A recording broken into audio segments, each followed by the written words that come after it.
Out there in podcast land. How are you cocksuckers doing? What's happening, Lisa? Yeah?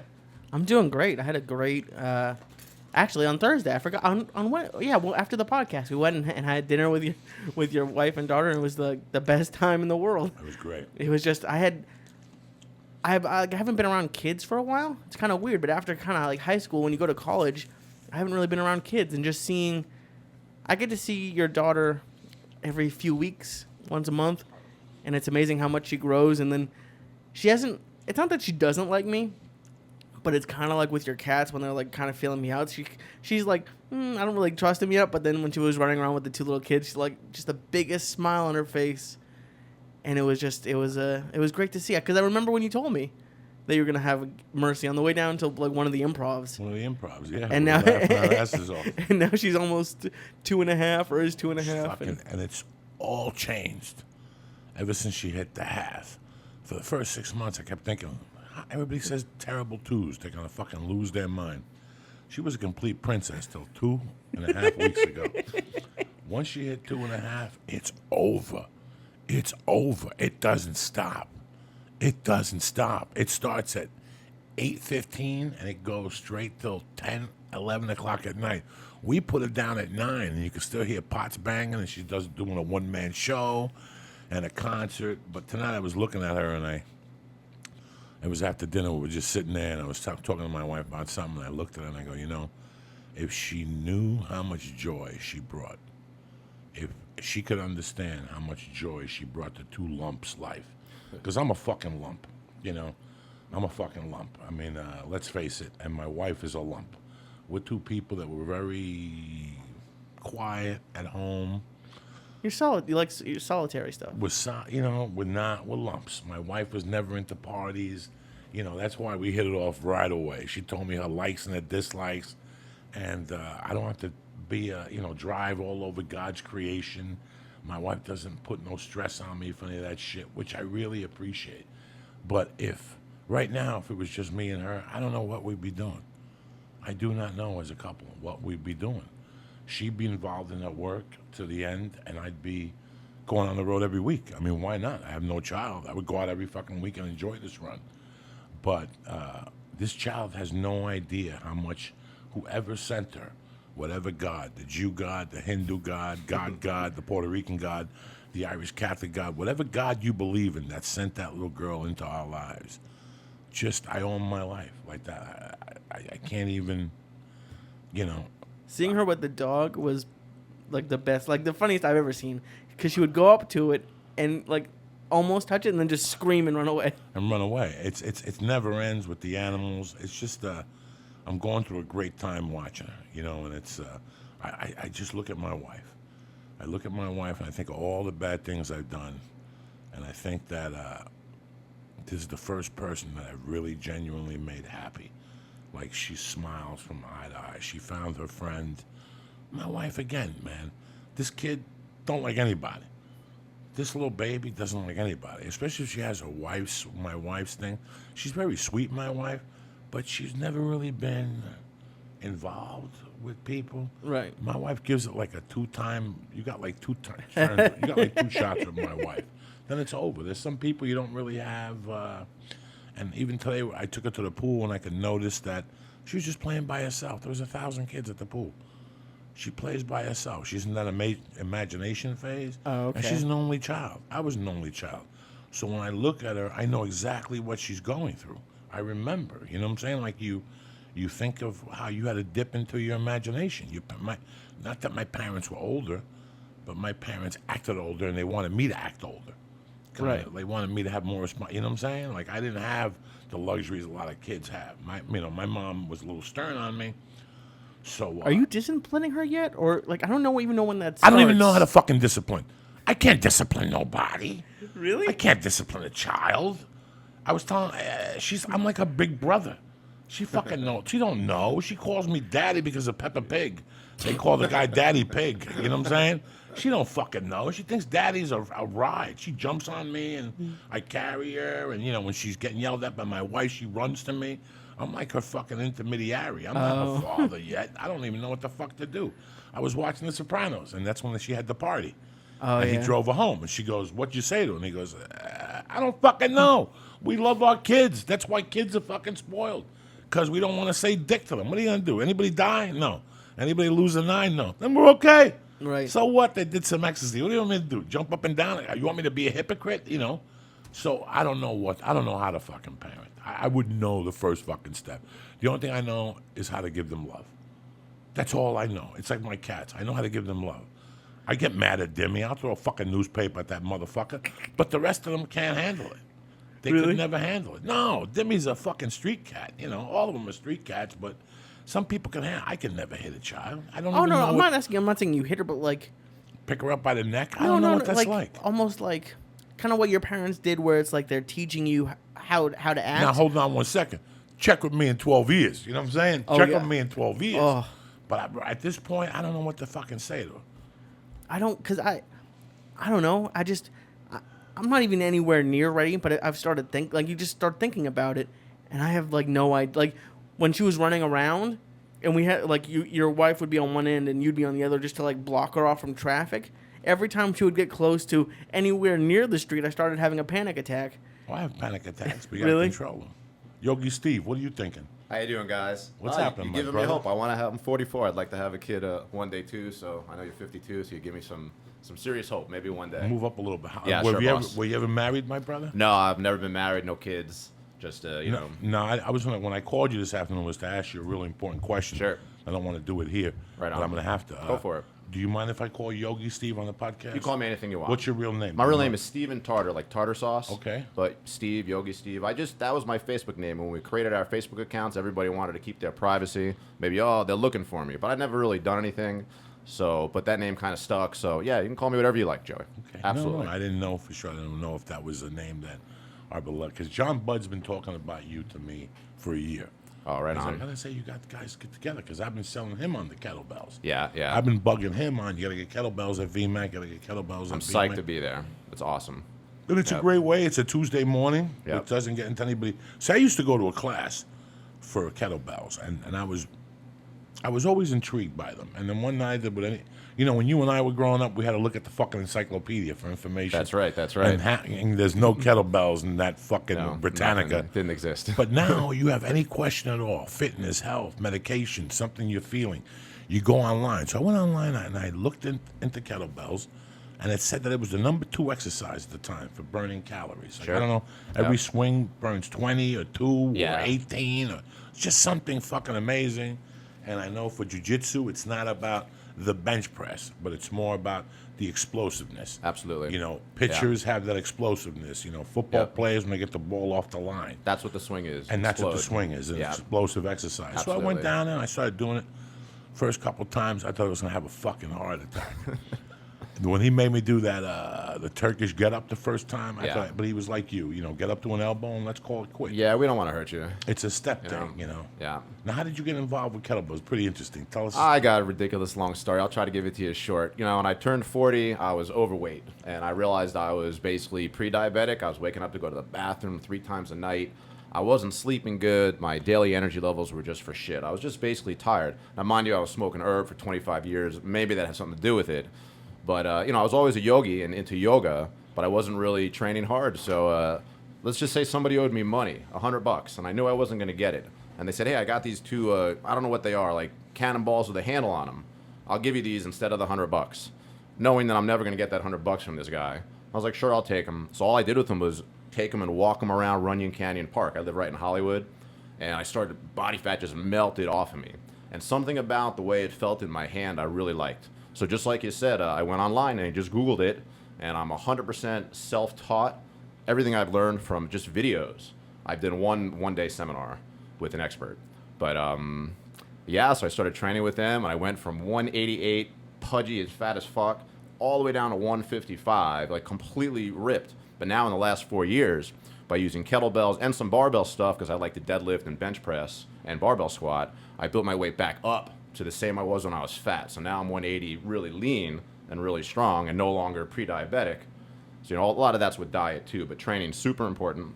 And I just love kettlebells. They're good for you as you get older because you don't have to use 300, 400 pounds to get a great effect.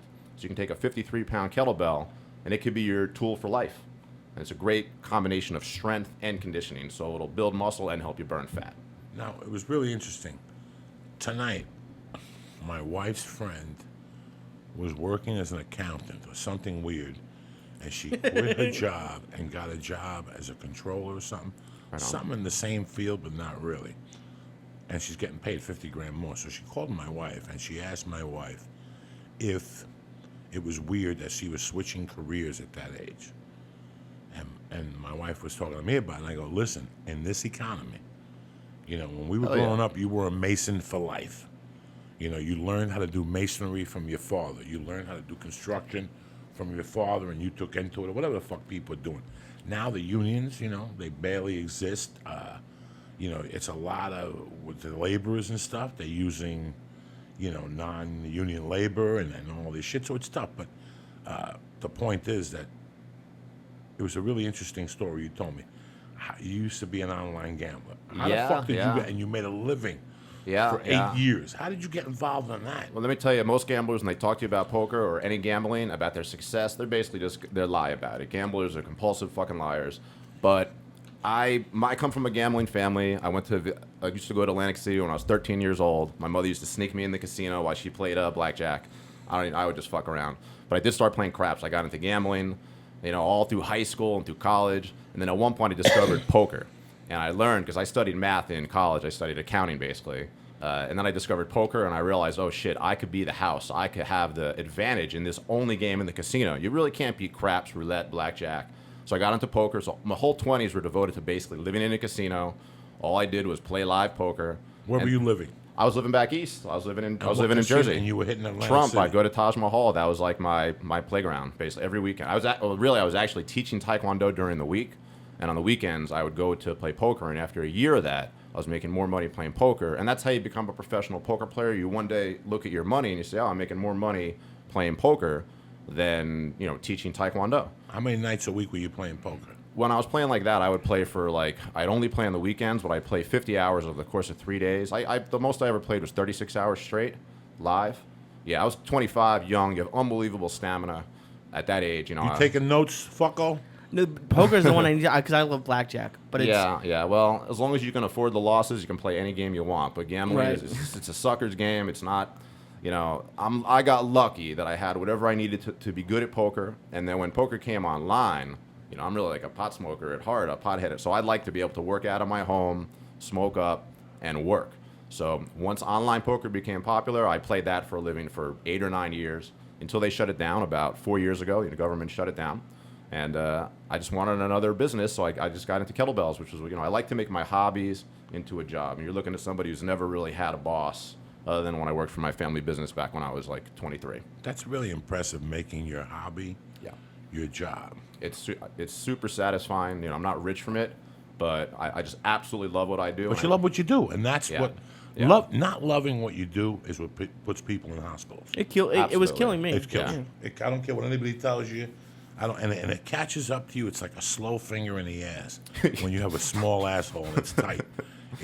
It just drains you, and you don't know what's draining you. Yeah. And you look around you, and that's what happens. One day you look around, you look at somebody who's 10 years older than you, and they're like, I've been here for 30 years. And you see the scars on his fucking soul and shit, and you're like, I got to quit. And people tell you you're crazy, you're making great money, and, you know, but you're like, I don't want to fucking do it no more.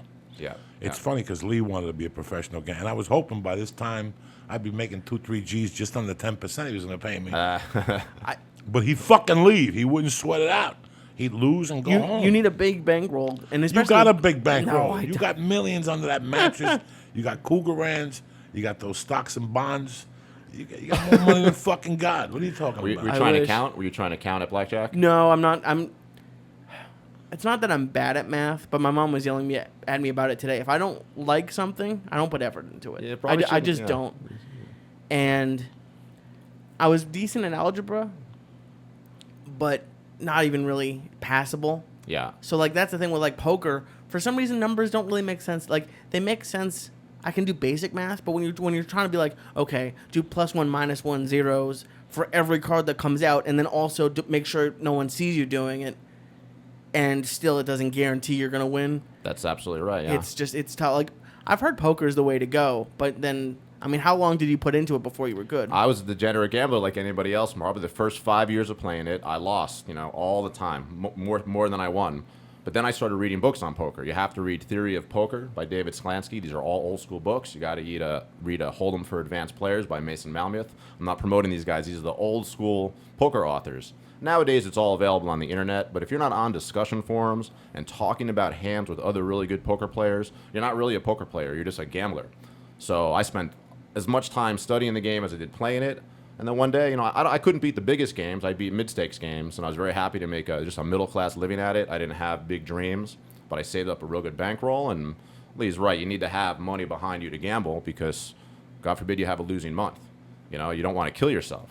So once I had a bankroll, I was off, and I didn't do any. I always taught yoga, but poker was always there. Just make sure you don't gamble with Joey around. He's the kiss of death. Fuck you! I put the yardstick up. I left you there because you were winning. And he walked away. And I walk away because he's winning. I go, let me stake you. No, you don't play? change things. Let me things hang are out with working. my brother. Let me stake him. Yeah. I'll sit here for the 10 points and my money back. Sure. Let me stake him. I sat there. He was looking at the Vietnamese chick, and he was okay. All of a sudden, she sucked him in. He was in Rambo 2, and I lost my yardstick. I don't know what the fuck happened. I tormented him. You're lucky I forgot all about it. I'm going to take it out of your check. Well, first of all, it's a third. You got it. Ridiculous. He fucking lost. I mean, like that. I turned around, sneezed, and all of a sudden he's walking to me like, what happened? She took my money. You walked away. He got mad at me because I fucking walked away. Yeah, Like, you never walk away when somebody's winning. Okay, God so damn you're it. in this for 5 fucking years losing. Now, you're Yeah, still yeah. working at the textile business. At that time, I was actually teaching Taekwondo. So I've had a bunch of different jobs. At that time, it was a couple years out of college. I studied accounting and decided I didn't want to be an accountant. So I was teaching Taekwondo, my hobby, right? But like I said, I started playing poker and I was just addicted to it, basically. I loved it. But then eventually, once I could beat it, it became a job. But I was a degenerate like anybody else. I just lose my paycheck every friggin' weekend. And it was depressing. I remember many times driving home from Atlantic City and taking my poker books and throwing them in a garbage can. You know this shit, right, Lee? I did that. At a gas station. You're getting gas, like, fuck, I'm not doing this anymore. And then 2 weeks later, you go buy the books again. And they're expensive books. And I threw away all my players card on the street. I drove to Vegas You're a to gambler. go for a weekend. I love it. It's in my blood. My dad's father was like a horses guy. Yeah. But like I was going for a weekend. I checked in the hotel. And I think I lost like $700 or $800 in like 2 hours, and I had like another night at the hotel. But the one thing that saved me is that when I always go to the ATM before I go to the casinos, and I don't go to their ATMs because then I would be homeless. Yeah. So yeah. I take what I think I can lose, and I still shouldn't have gambled, but it's just I threw away all my players cards Yeah. on the strip right by the fucking Denny's, by the Venetian. You're a gambler. I never had a player's card in my life. That's for gamblers. I play poker. I don't play the other games. But a player's card, that means you got a problem. Oh yeah, Maybe. No. So now you would go to Trump and get there what time at night? I would leave it Friday, right at the end of the Okay, workday. so you wouldn't go during the week. I would never go. You want to play on the weekends because that's when there's more tourists. During the week, it's more locals and kind of like degenerate gamblers that need to play every day. But on the weekends, you got people partying, and that's why when I go to Vegas, I don't go often, but I love to go to Vegas now because that's the only time I really play poker now.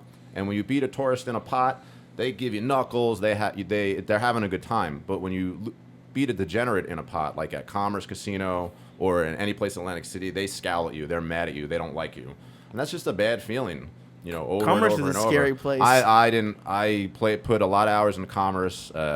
Don't like it, and I don't have any plans on going back. Have you been to really. Hollywood Park? In Yeah, I England? spent a lot of hours in Hollywood Park too, because I would always just chase the best games I could find. And poker wasn't always this big.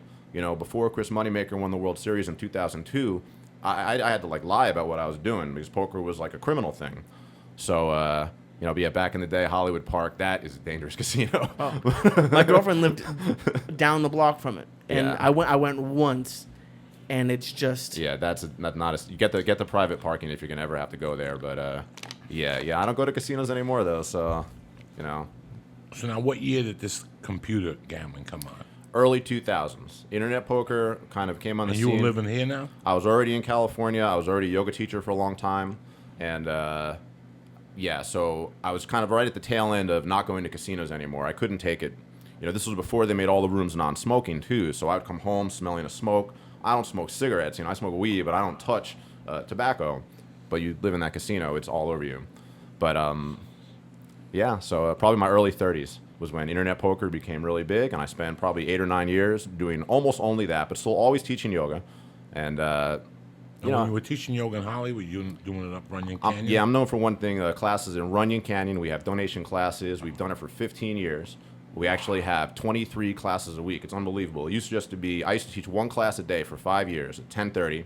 And then I was actually started making money playing poker, so I started recruiting my friends to teach for me, and we added other classes. So now it's not just me. We have 4 or 5 other real long-time professional yoga teachers, and we have 3 or 4 classes a day, and they're always basically free. But they're really by donation, and people are, even with the economy bad, people are still generous, and you give us a couple bucks, the classes are big enough, and everybody's happy. But playing on Poker Stars, I was a sit-and-go maniac. I'd play 24 tables at a time. On the computer? I would actually hook my computer up to like a big screen TV like you got here, and I'd play with an Xbox controller. I wouldn't use my keypad because I couldn't go fast enough. But with an Xbox controller, you can manipulate the table with one hand, check, call, raise. I actually got arthritis in my hands and elbow from gaming. Crazy. Holy shit. Yeah. And it's all over now. What were you making a year on the computer? Not a lot. Middle class living. Yeah, I never want to give out any numbers just because whatever, but there's a little bit of gray market thing. But a middle class living. Never getting rich, saving a little. Never really saved money in my life, saving a little bit. But it's a nice middle class living. And then you wake up one day and it was gone. The government. And you can't play anymore online? If you ask people who don't know, they'll tell you that, sure, you can play, but in order to have a game that you can make a living off of, you need to have the whole world or at least multi-millions of people playing, because you got to play a lot of games at the smaller, I play a lot of games at the smaller stakes to make a living, to make a wage. Now, the best we're going to have, I think maybe California will legalize it, and we have about 40 million people here. So that's a good player pool for online poker, but it was better when it was, 7 billion people, when the whole world could go on there. I could play games anytime, day or night. So it's never gonna be like it used to be. I think it used to be online poker was basically like the Wild West. It's just never gonna come back like that. But it'll come back in some form, and hopefully the government will regulate it, because we want to be regulated. We want to pay taxes almost up front. But for whatever reason. Now, once they stopped the legalized the online gambling, what'd you do? What was your next step for gambling, for poker-wise? Oh, I stopped. I didn't want to go back to the casino. I tried to go back to the casino, but I couldn't deal with the people in the LA casinos, And I love California. Like, I love LA, I love Hollywood, but the people in the casinos, they're rough. Because it's not, I don't even know how to put it. It's not totally legal here. It's like kind of weird. There's no slots. Yeah, well, I can tell you what it is. And you have to pay, it's like skill games or whatever. What it is player-backed games. Games where the house takes a percentage of the pot are legal, but you can't play a regular game of blackjack where the house gets the winnings. So in poker, if we're all playing together and a pot happens, I get your money, and the house takes a tiny percentage. That's legal, but we can't they can't run a blackjack game where they just play regular blackjack, and if you lose it to the house. So that's the type of gambling that's legal in California. And then it's like people get, it's like the opposite of jiu-jitsu. People get really upset, especially because I like blackjack because it's simple for me to understand. They have blackjack in LA? Yeah, but like when I was playing at Commerce, you had to pay $1 a hand to go in. But now there's companies who do that for you, and they take the winnings, I guess. I don't really know how it works. But like if you don't follow the way you're supposed to play, like hit on this hand or stay, I've seen people get yelled at. In Vegas, it's not as bad. Like I've been at a table. I got yelled at. I didn't know what I was doing. I had no fucking idea. Really got yelled at? In Vegas, I've seen some guy get drunk and just like some guy was like, "Hey, you shouldn't do that," and then he did it again. So everyone literally just left. But I've never seen anyone get yelled at in Vegas. That's too bad. I'm sorry about that. No. I was young. I was in Vegas. I didn't know what I was doing. There's 2 things that have always baffled me about me. Because I'm a fucking criminal. Listen, if I wasn't doing comedy, I'm a criminal. I do stand-up comedy, I act, and I do podcast, and I write a little bit. So that's 4 things. When I was a criminal, my strengths were I love booking, because I could lure a motherfucker. I love stealing drug dealers, robbing drug dealers. I like that shit. There was things that were my forte. I'll tell you what 2 things were never my forte. Drinking alcohol. I don't know why. Doesn't agree with me from the jump street. And gambling. I grew up in a gambling house. I saw my mother blow thousands on the fucking Yankees and the fucking Red Sox and everything. OTB. OTB is no different than the casinos in L.A. from what I've seen. OTB was off-track betting in New York City. You ever gone to OTB? I don't think I've ever been in, but I've heard it. It's like just a dirty place where they My God. take bets. What I used to do was take the bus on the 78th. I'd get off Port Authority and I'd walk down to Amsterdam, buy weed, eat Cuban food. And you know what I'd do for 2 hours when I was 21 years old? I'd go to OTB, sit there stoned, and watch. And once watch? And once I saw the Marlon Brando biography, and he was talking about how he would sit there in a phone booth in New York City, close the phone booth, and make believe he was on the phone, old school, when you had the phone booths that closed, and he'd watch people. I was never so baffled by what I saw at the OTB thing. People shooting coke, people fist fighting. They were fucking animals. Animals. These are people. This is the lowest line of gambler because they don't even have time to go to Aqueduct. They don't even have time to go to fucking Belmont Stakes. They don't have time to go to Las Vegas. They're just going to Commerce Casino. They don't give a fuck about the frills. They're just animals. They're just animals. Horse racing is it's not, I don't know if it's scary, but you meet really interesting people. Like I was just sitting down, I think it was like at the Golden Nugget, and this old guy, hammered drunk, just came up sitting next to me for like 30 minutes, and we'd be looking at the races, and he would just be calling. He called literally like 7 or 8 races in a row.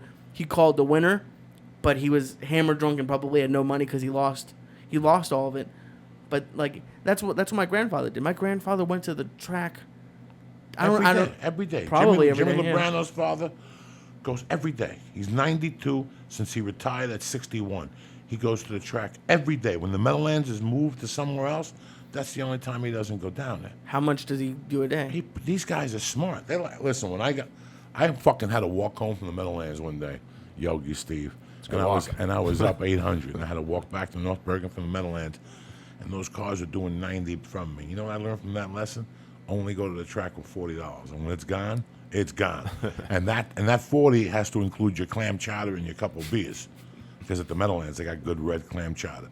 But 2 things that have baffled me. Okay, the drinking, I get. Some people can't do everything. But the gambling is the one that, till this day, I go, how many times we're in Vegas, Lee, and we're fucking sitting there like 2 jerk-offs, sitting there going, I want to do this. I'm going to do that. And at the end of the week, what do? We don't do dick. We don't do fucking dick. Right. Or the ones we did like, we're going to lose anyway.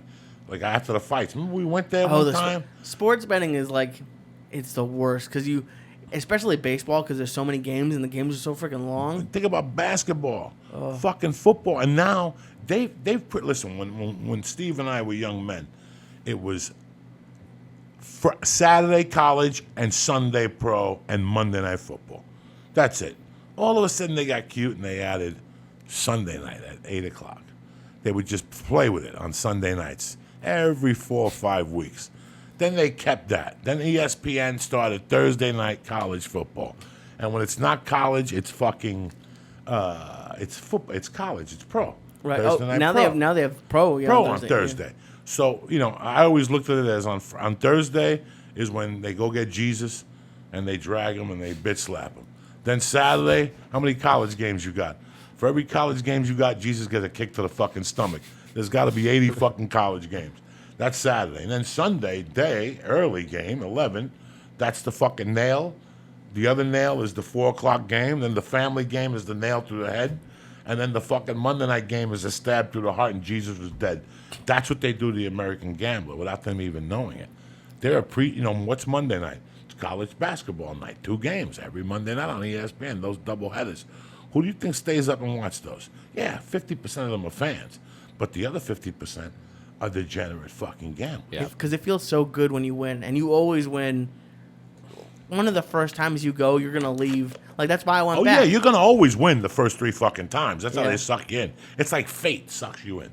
Well, I guess either you guys have never been to a GA meeting. You've never seen what that looks like. It's all many. It's like half online poker players, half old dudes hooked on sports betting because of that long sweat. You know what the sweat is like. The build-up. That's why people like it. That's why people like sports betting. But it's even harder to beat than poker, from what I understand. So if you can afford it, do it. But So the sports betting, what is it? It's worse than poker? it's one of the things you could do for a living professionally, but so few people do it. Very few people make a living at poker, and even less people make a living at sports. betting. Yeah, that'll shut your life. That was the Yeah. first. Growing up, it was the track with my mom and the Yankees and baseball. And there was something about losing I didn't like. Numbers were always safe. I put $5 on a number, I win fucking $2,500. I lose $5, and I move on. When I was in the 8th grade, me and Whitey O'Donnell used to bet $25 games 5 times. 5 times in the Knicks. And then they put Phil Jackson in, I have a fucking heart attack. Because when they put Phil Jackson in, that means the game was over. God damn it. Good night, Whitey. Good night, this motherfucker. And we would lose 15 apiece a week or 22 a week. And then I forgot all about gambling. And then my buddy Jimmy Bender turned me on to the sheets. He sat me down at Mr. Biggs in Hoboken and showed me how to do the betting slips. Maybe that was in the 8th grade. What are betting too. slips? The sheets, the college sheets with the college football on top and the pro football on the bottom. So let's say you got to go 4 for 4 to win any money. Oh, parlays. So parlay cards. So it's $1 for 4 for 4. You get $6. Who needs $6? Right. I don't want $6. I'm gonna go 13 for. They love those. That's like giving your dollar bad. away. You can bet in I don't know if it's Nevada or Vegas. Token Lair was showing me they have an app now on your phone where you can sports bet anywhere, just from anywhere now, and it's scary. Like and Will you give them a credit card? probably or you have like you start out an account. I don't. Well, they have online casinos now like Bovada and all that stuff, but it's crazy. And that's the thing that stopped me from doing it is the older gamblers always have stories of, like this one guy, when I went to the UFC with you, I stayed at a different hotel. This guy was complaining to the dealers that the sports book wouldn't take his bet like 5 minutes before, and of course the team had won. And it's always like, oh, if this one hand had gone differently. Yeah, well, those And it's fucking just- guys just pathetic fucking losers. There's guys that just, if I would have made it, I called fucking Yogi Steve. He didn't answer the phone. Fucking, he should give me the fucking money. There's always those jerk offs. I didn't do anything else all through high school. People, I did this, whatever. I went to the track with Jimmy Bender's father from time to time, shit like that. But it wasn't. It was. I moved in with this Puerto Rican kid named Fernie Basasudo. I love Fernie till this day. We don't talk no more. He's mad at me from that time. And I got to tell you something, Steve, and I think back, that October to that February was possibly one of the funniest times of my life. And I was gambling my ass off. And we would bet every night, Lee, 40 times. So 10 times is what, 50? Yeah, 200 a game. Oh. 4 40-timers and 2 40-time parlays. That's like just fucking yourself in the ass. Wait, you have to win 40 games? You have to win 2 games. Each game is 40 times. It's 200. So 2 games is 800, right? Right. No, it's 400. And then I bet a 40-time parlay, which a 10-time parlay is 70 to win 130. I thought you said you didn't like gambling. I don't even know this stuff. This is serious degenerate gambler stuff. This is when I was. This is my running. So me and Fernie would gamble during the week, and I know Timmy's gonna listen to this and laugh because me and Fernie were fine until one day me and these other guys, Stinky, were gambling, and Fernie was listening. And Fernie, this poor Puerto Rican kid, was like you ever see when somebody. It's like when that person asks about heroin for the first time, and you're in the room. And they should freeze that and show it to him 10 years later and see what that question asked. Like, I'll never forget Fernie at Joe and Mary still looking at me and Stinky and going, what's this gambling you guys do? Fernie was no Phi Beta Kappa. Fernie was no Phi Beta Kappa. He was big. You should have seen the size of this kid. Naturally. From 16, the summer from 16 to 17, he didn't leave the house. All he did was behind the necks, front of the necks, squats and bench 5 sets of 6 with 1,000 pounds, and he ate Cuban food. You have no idea what happens when you just eat black beans and rice and steak every night. Fernie was a sweetheart. And Fernie, I remember him asking this, and as he's asking me, I'm like, this guy doesn't know what he's getting into. And sure enough, he started getting the paper, and he started throwing his... No, he didn't throw a bet. And you ready for this? He waited. And his first bet, I still remember it. Pittsburgh against Seattle, and somebody against somebody else. First game, he won big. First bet he ever put in How much was the first time you put in a bet? What was the size of it? My first bet was small. I played craps for the first time in Atlantic City when I was 13. My first bet was $5 with $10 in the behind it. 15 And how about bucks. you? Probably blackjack. Oh, I know. I remember. I went down to visit my dad. I think it was either my dad in Florida at the Seminole Hard Rock, or up here in Vegas.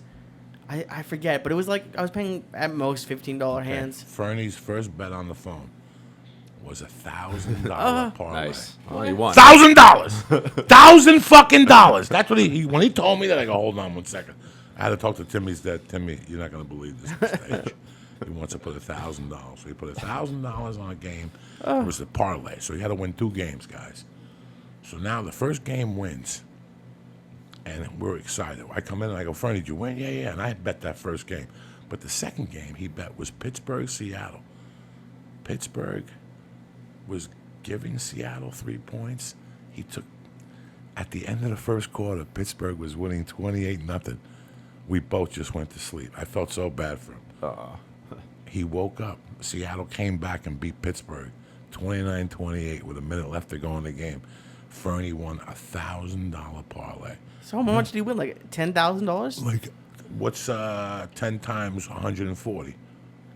I thought. 14. It was even more. It was even more. It was way more. It was way more. And Mr. H said, come down and pick up the money on Sunday night. I'll never forget that. It must have been 9 o'clock at night. I still remember he had a leather jacket on. And he goes, what do you want to do? This is the first bet he put in. I go, let's go to Piccolissimo up in Fort Lee. And let's get a fucking lobster fra Diablo. You ever had lobster fra Diablo? Fernie? No, sir. No, Fernie. He goes, no, I never had lobster. We're 18. This kid never had a fucking lobster. I take him up there. They bring a finger bowl to dip the fingers and wash it. I'll never forget. He picked it up and drank it. I never, he had never been it. But to make a long story short, Fernie and I went on a run that started that October. And it was me, Fernie, Stinky. It was our little crew. And it was every night, Yogi Steve. Every night. And then that's when me and another friend of ours, Gerard, had to go down to Hudson County Park and mug gay guys. That's what we used to have to do, set up fucking gay. This is crazy. This is 1982. I'm 19 years old. I just got out of high school. Guys, I got nothing going on. And I'm at a bar gambling. I'm selling drugs. I'm working for a bookie in the daytimes doing numbers on 118th Street. This is fucking crazy. And I am a fucking degenerate. And I'm losing every week. Every Thursday, I got to give this fucking guy $700.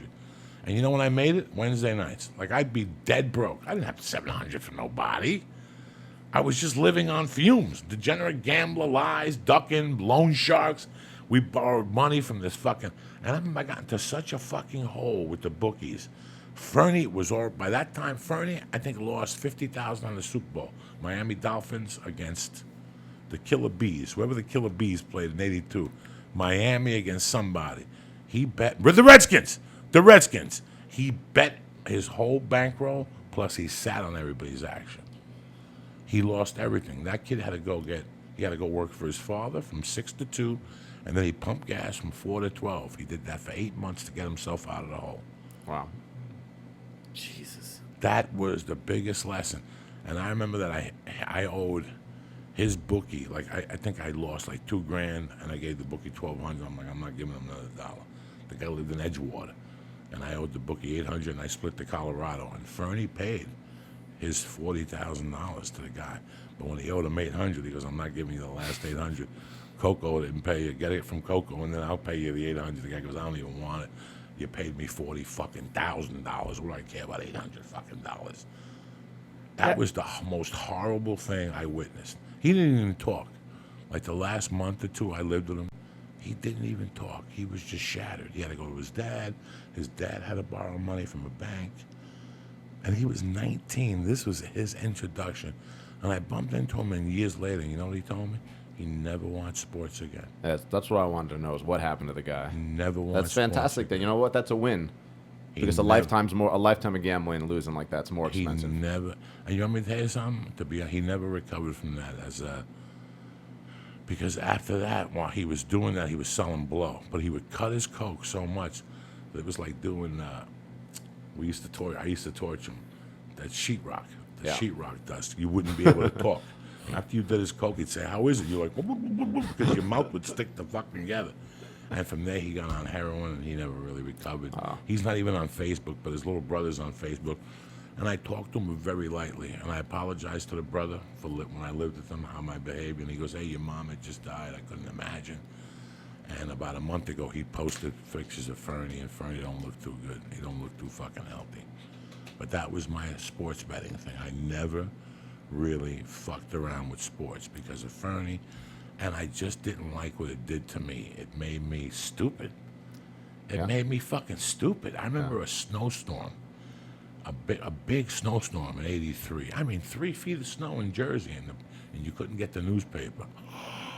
In those days, you couldn't go online and get the lines. You lived off the Daily News. The Post made their own lines, but the Daily News were the original lines from Vegas that morning. So this is 30 years ago, guys. Don't quote me on this. This is 1982. So I remember that time when I remember just picking up the phone and calling the bookie and going, "What do you got?" And him reading the things to me and me telling him the bets. And I remember one of the bets I made on that snowy fucking February, March 9th, whatever the fuck it was like Iona giving Ithaca like 49 points. Like a game that nobody was watching, you know? And Warner Wolf, do you remember who Warner Wolf was? Of course. He was a sportscaster in New York. I swear to God, Lee, I'm at a bar. I got a couple bumps in me. I'm getting 49 points, Lee. Who gets 49 points on a Friday night college basketball game and loses? 49 points I'm getting, Lee. So for people who don't know, that means you could have lost by anything other than like less than 49 points. You would have won. If they would have beat us 49-1, I would have fucking covered the spread. Okay? Now, it's a Division II basketball game. It's a 49-point spread. It's Friday night. I'm at a bar with 3 or 4 of my gorilla buddies. We fronted a couple grams of blow. We're drinking on the tab like fucking broke. And Warner Wolf comes on the sports thing, and he goes, "Good evening, ladies and gentlemen. If you had Iona in the 49, you're still a loser." That's what he said. That's exactly what his words were. I don't know if it was Iona. It was something like Holy Cross, getting 49 at home. It was like a, what do you call those colleges? Harvard? Ivy League. Ivy League. It was like an Ivy League game. And I'll never forget, that's what he opened up with. That's how much of a loser I was. I was getting 49 points and then I had one last score. I had this bookie I was going to rob. I had to go give him 800, and he opened up a fucking closet in front of me, Yogi Steve. Okay, a linen closet, and the fucking tops were $100 bills, the middle were 50s. It was all the way down. It was like a cash register in his wall. In my mind, that motherfucker didn't know he was going down. He was going down one way or another. And I fucking cased that guy for 3 weeks. I had my buddies lined. I had a plane ticket ready to go.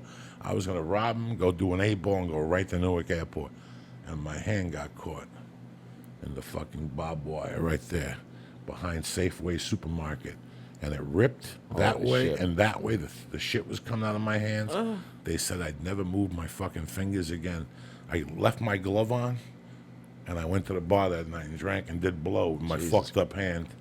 I didn't go to the hospital till the next fucking day. That was this is all my gambling shit. This is why I don't gamble. So it cost me 6 months of my life of nothing but frustration, going to bed thinking that you're broke and you have to get up and pay this guy the next day. And you have to give him the money by 2 o'clock. Do you think it's a better feeling when you win or a worse feeling when you lose? Like, which is stronger? Because there's nothing greater than winning, but losing, you just get depressed immediately. If you know anything about me, you know I've read about it over the years. And it's like a psychological thing. Like this, who was a degenerate gambler? John Gotti. But they said his gambling got to the point where he was, he couldn't live a day without telling you how much he lost. It becomes an addiction to lose after a while. Jesus. Like you just go, and I can't. One of the hardest things ever in my life, listen, Lee, tell these people, am I cheap? No. I don't give a fuck about money.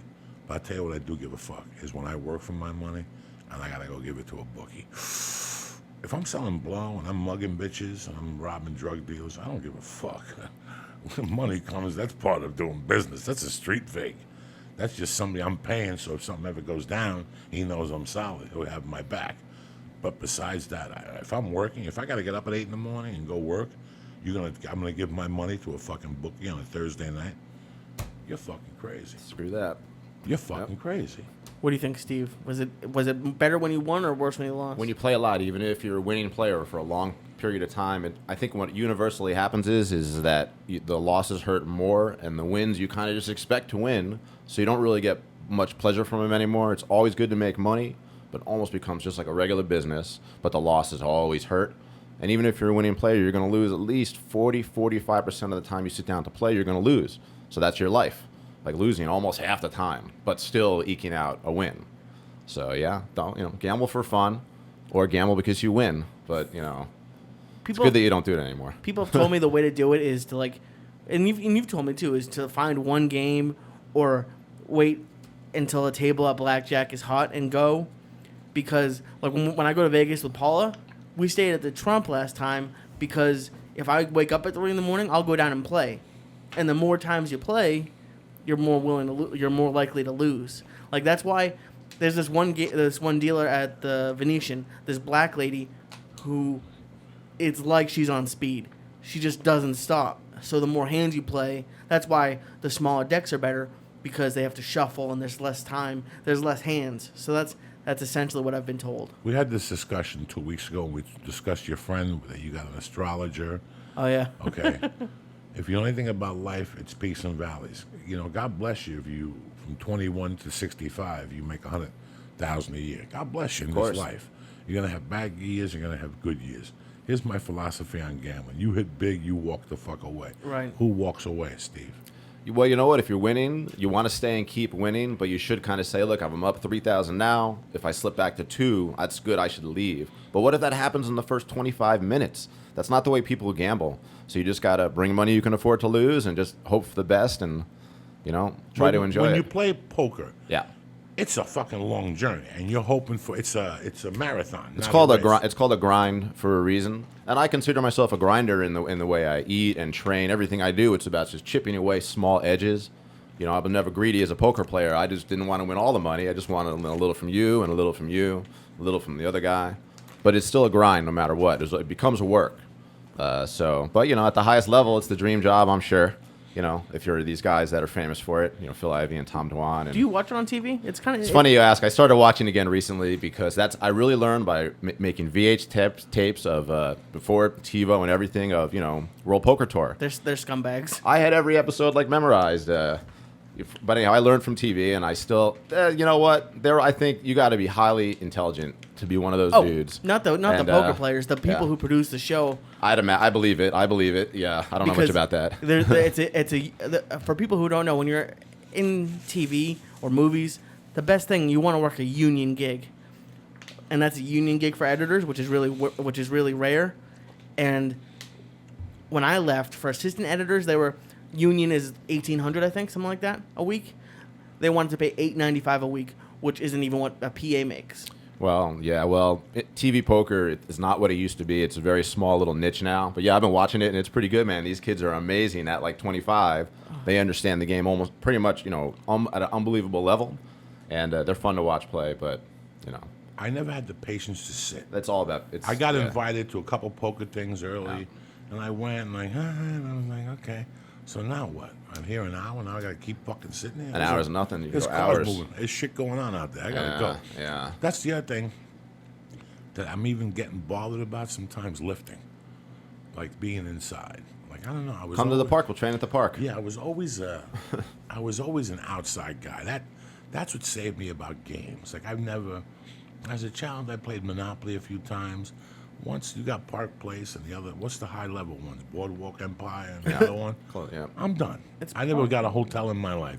Before people started getting hotels, I abandoned shit. I was never...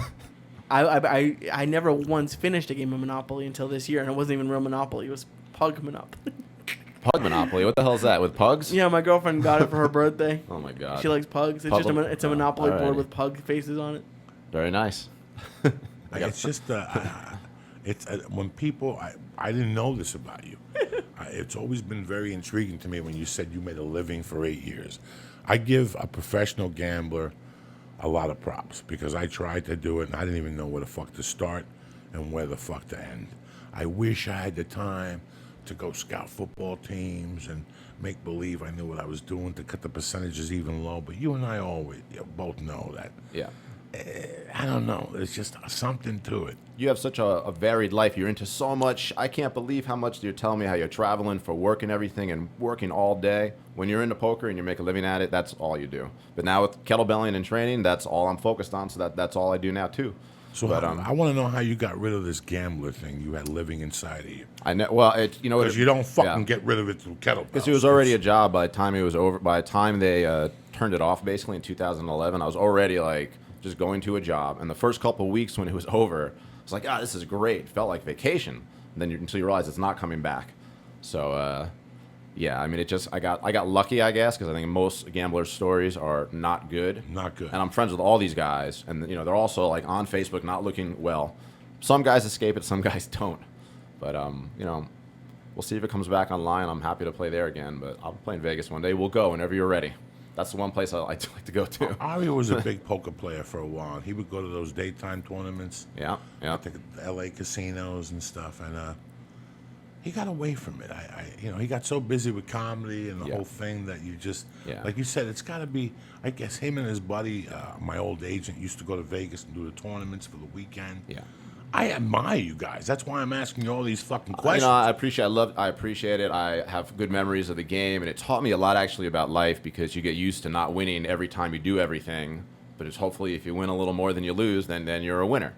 So, but yeah, it's no, I really appreciate it. That was a fun time. Hey, I'm gonna have a game at my place. You can play $25 max total buy-in, and I'll teach while we play. I don't have an idea what you say when you say buy-in. I know that you won't lose more than $25. You say check. I forgot about that. For like 6 months, my high school buddies and I had a poker night every, and I don't think I ever won once.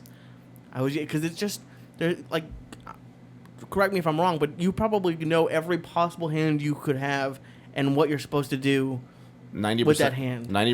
When there's a full table of players with 8 or 9 people, 90% of my decisions will usually be like completely automatic. Because you've just seen that situation many times. Maybe 10% of them you got to think for a couple moments. So, yeah, we're a little. But the thing is, you can still beat a good player because there's a lot of luck involved, and the weaker players win all the time. That's why people love poker. On TV where it says like the percentage you have a chance of winning. Of course, yeah. Do players know that when they're playing, they're like roughly like I have like a 1 in 10 chance of winning? Yeah, usually we look at it as like either a coin flip 50-50, a pair versus 2 overcards, something like that. Or we know that if one guy's got ace king, the other guy's ace queen, we're about like 3-1, meaning like 1 out of every 4 times we'll get lucky and beat that hand. Oh, okay. But those stats are not that important because it's all about if the money's all in and the cards are turned up. That's tournament poker, remember. Real live poker, that doesn't happen too often because in a tournament, once you're out of chips, you're out of chips. But in a regular game, like in a casino that's not a tournament, 90% of poker is regular cash games. You go into your pocket, you go bust, you get more. So that's like real cash poker. Tournament poker is different because you're all in a little more frequently, so that's why they show those stats. But if you want to learn how to play and learn the actions without having to go to a game, just go to PokerStars.net and play for free. Not promoting them, but hey, PokerStars, I used to love you guys. But they took, you never lost any money when that place shut down due to the shutdown. We got our money out easily. I used to play poker on the Soprano webpage. If you go to HBO.com and you go to the Sopranos, that exists. They have it's still up. Is it really? It's still up. Go look. You can learn on that. You can learn the actions Yeah, and on there too. I would do play check. They start you with $10,000. Yep. And I got it up to 60 a couple times, but I knew in my head I wasn't ready for no fucking casino, Yeah. The thing I enjoyed the most about gambling, I got to be honest with you, it's the characters that I met. I've forgotten all of them now, but I was giggling here when you were telling your story. You're from Jersey, I'm from Jersey. There's some stuff that only happens in Jersey. Like people Atlantic say, City, baby. I was never in Atlanta. I didn't go to Atlantic City till the first time. That's So great. maybe Good. 10 years ago with Jimmy Burkle, we lived down the shore. He's dead now, God bless his soul. And we went to his house, and all of a sudden he goes, let's just go to Atlantic City and eat crab legs. Alaskan. It was like a Tuesday, empty. I don't know where we went. It was all you could eat crab legs. And then I got a call from Linda Rowe to drive up to Connecticut at like 5 and do a gig at 8 o'clock. I was headlining, and I remember driving all the way to Connecticut, some boar's head. And that's and then I went with Rogan one time to do the Borgata, and everybody kept telling me, "Oh, Wait till you go to the Borgata. It's beautiful. That place sucked. I could smell cologne in my room. Once I smell cologne in my room, that's the end of the fucking party. Is it still up? I can't find it, no. No, But I am also high. So. HBO.com. Uh-oh. Yeah, no, I looked at it. Wow, they used to have it, and that's how. But one night, I'm in a Jersey bar. I'm 19. I'm a complete loser. I'm drinking on a tab. I'm gambling. You know, I'm jonesing for a line. I'm just waiting for a pigeon to come in. And this kid comes in, this Busnich kid. He's a big kid. He's older than me, played basketball. And he brought in a guy that was bigger than him, you know. And I'm just sitting there. They said hello. I said hello. And all of a sudden, the guy I lived with came in. His name was Mike Running. He was hell on wheels. And he had a black eye. When somebody comes into a bar in Jersey and they already have a black eye, it's going to be a good night. And he gives me a bump in the bathroom. We're out. I'll never forget, we're drinking Bud cans. You know, and all of a sudden, Busnich, they're talking about gambling.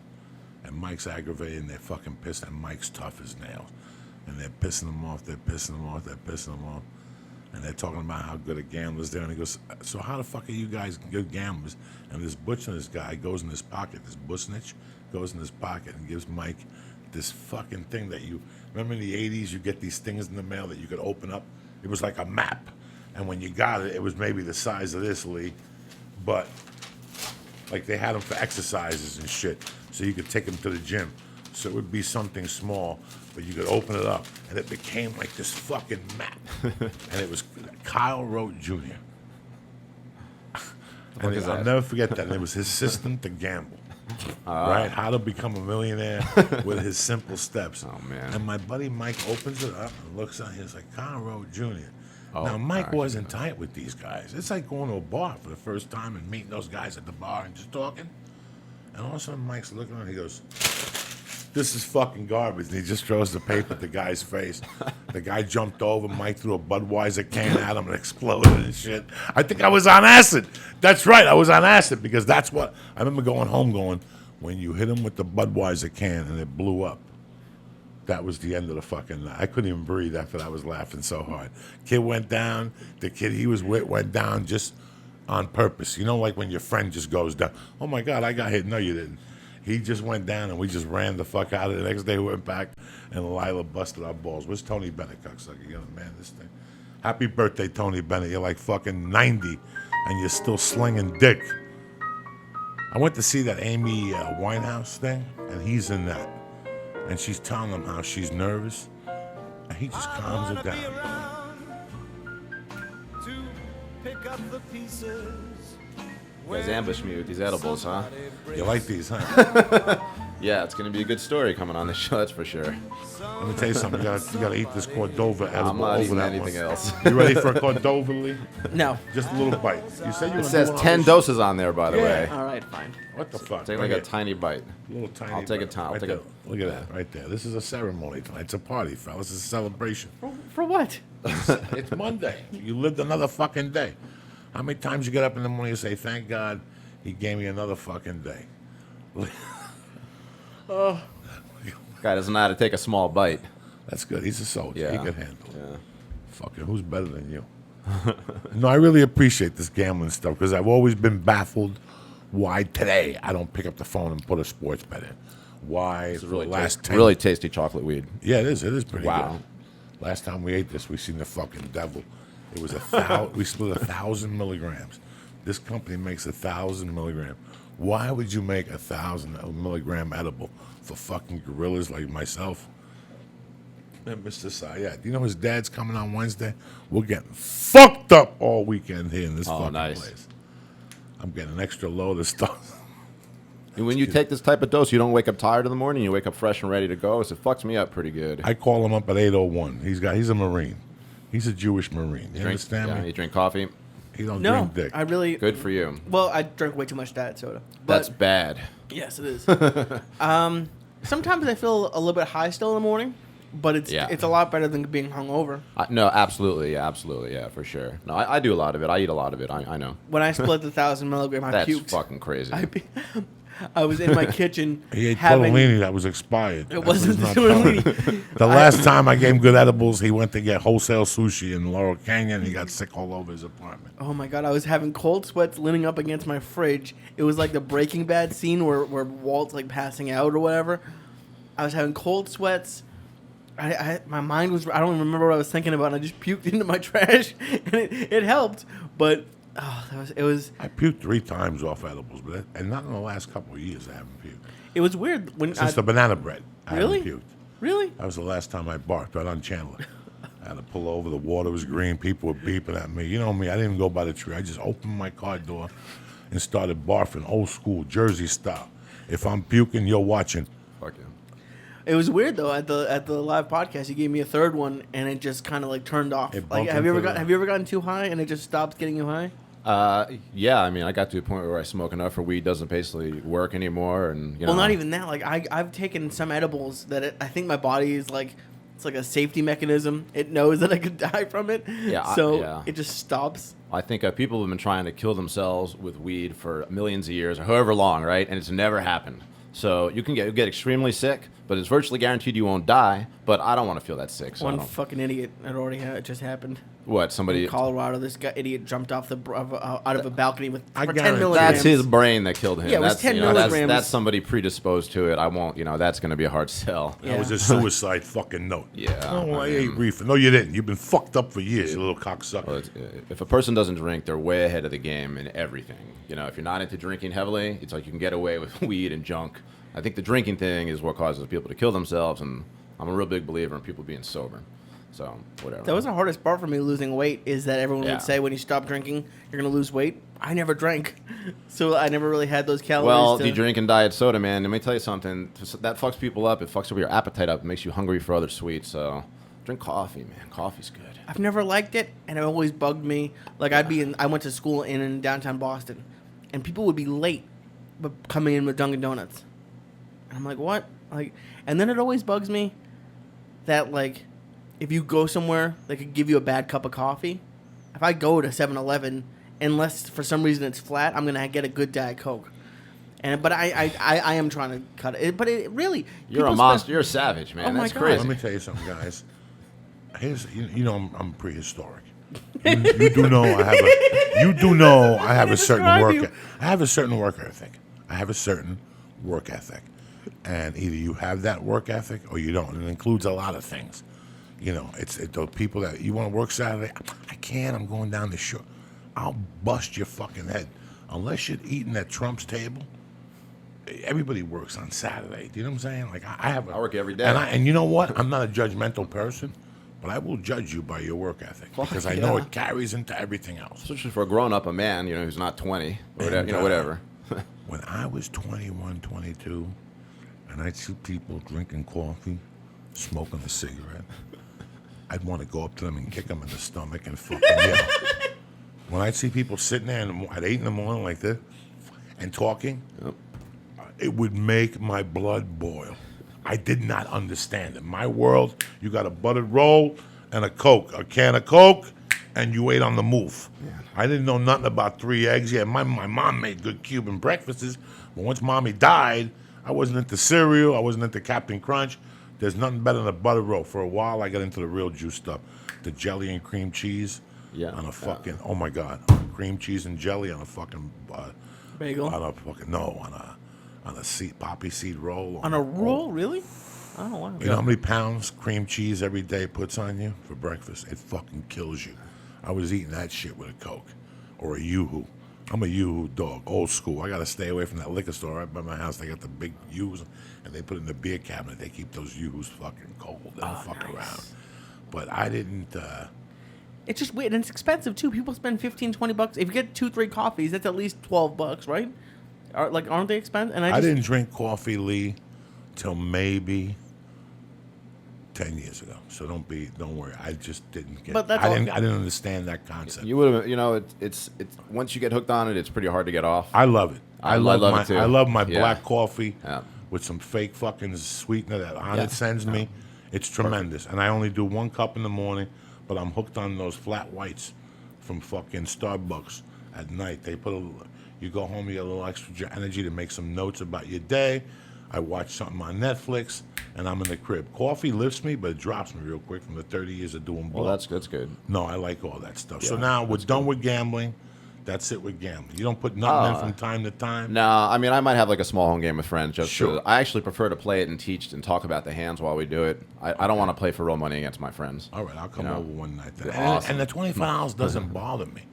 It's always been the patience of sitting down. I've never really had the patience. I'll give you a different experience because I do kind of like, I'm an armchair educator, and I feel like I have a good understanding of poker and make it fun, because there's a lot of stress playing for real money against strangers. It seems like it'd be a great game for a stoner. It's an awesome game for a stoner, and a lot of the top players, I'm sure, smoke. But, it just depends, as long as, you know what you're doing. And edibles, I don't know, man. I never mess with this stuff when I play it. I was just smoking regular herb when I was playing online poker. This shit I would probably not mess with. But you can adapt to it. That's what I know about cannabis. Like, the more you eat, you guys are used to these edibles. I'm not used to them yet, but I feel great. I mean, luckily I came in with a pretty high tolerance anyhow.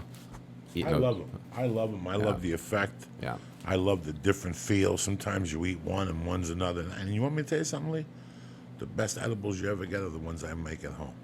Because I go to Ventura and get some high-level weed. How do you make the butter? I just get regular butter, cut the weed up, let that weed dry, cut that motherfucker up with a scissor, right? And keep the weed low, very low, because if the weed burns, then you're in no danger. Maybe a little taste of olive oil in that motherfucker. And I'll put little chunks of weed in there and squeeze it with the spoon and get that.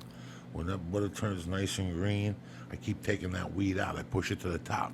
And I string that butter, and I put more butter on that weed. And I hit that motherfucker with a fucking spoon, old school. And I get a cup of that green butter, and I take that thing, and I put it in the brownie mix, and I mix that motherfucker all up, and I have fucking hallucinated on my own brownies. That's the highest I've ever been is on a brownie. I went to Old Orchard Beach with some friends, and I was sitting maybe 2 feet outside of the umbrella for literally like 8 hours. I was purple at the end of the day. I love it. I wouldn't know a life if I'd do it all over again. Like I would have stayed away from coke, booze all over again, pills. Yeah. I loved the calming effect of marijuana it had on me. It worked for me. It worked for my lifestyle at the time. I'm an only child, so I'm in my head. You're in your fucking head. You're thinking. People talk to me sometimes, and I'm somewhere else. Do you know I don't hear you in class? I understand. I can't. No, I can't. I believe hear you. it. I'm half deaf as it is. Yeah, but you follow along. You take good cues. You see what's happening, and you just do it. Yeah, you just do it. Yeah. That's good. So that karate training, no shit. How to keep your eyes forward and listen. Oh, this guy's doing something that looks like that. This guy's doing something. I'll do about that. And you pretty much get it right every time. That's where before we came in, we spoke about. I started this whole journey in 2009.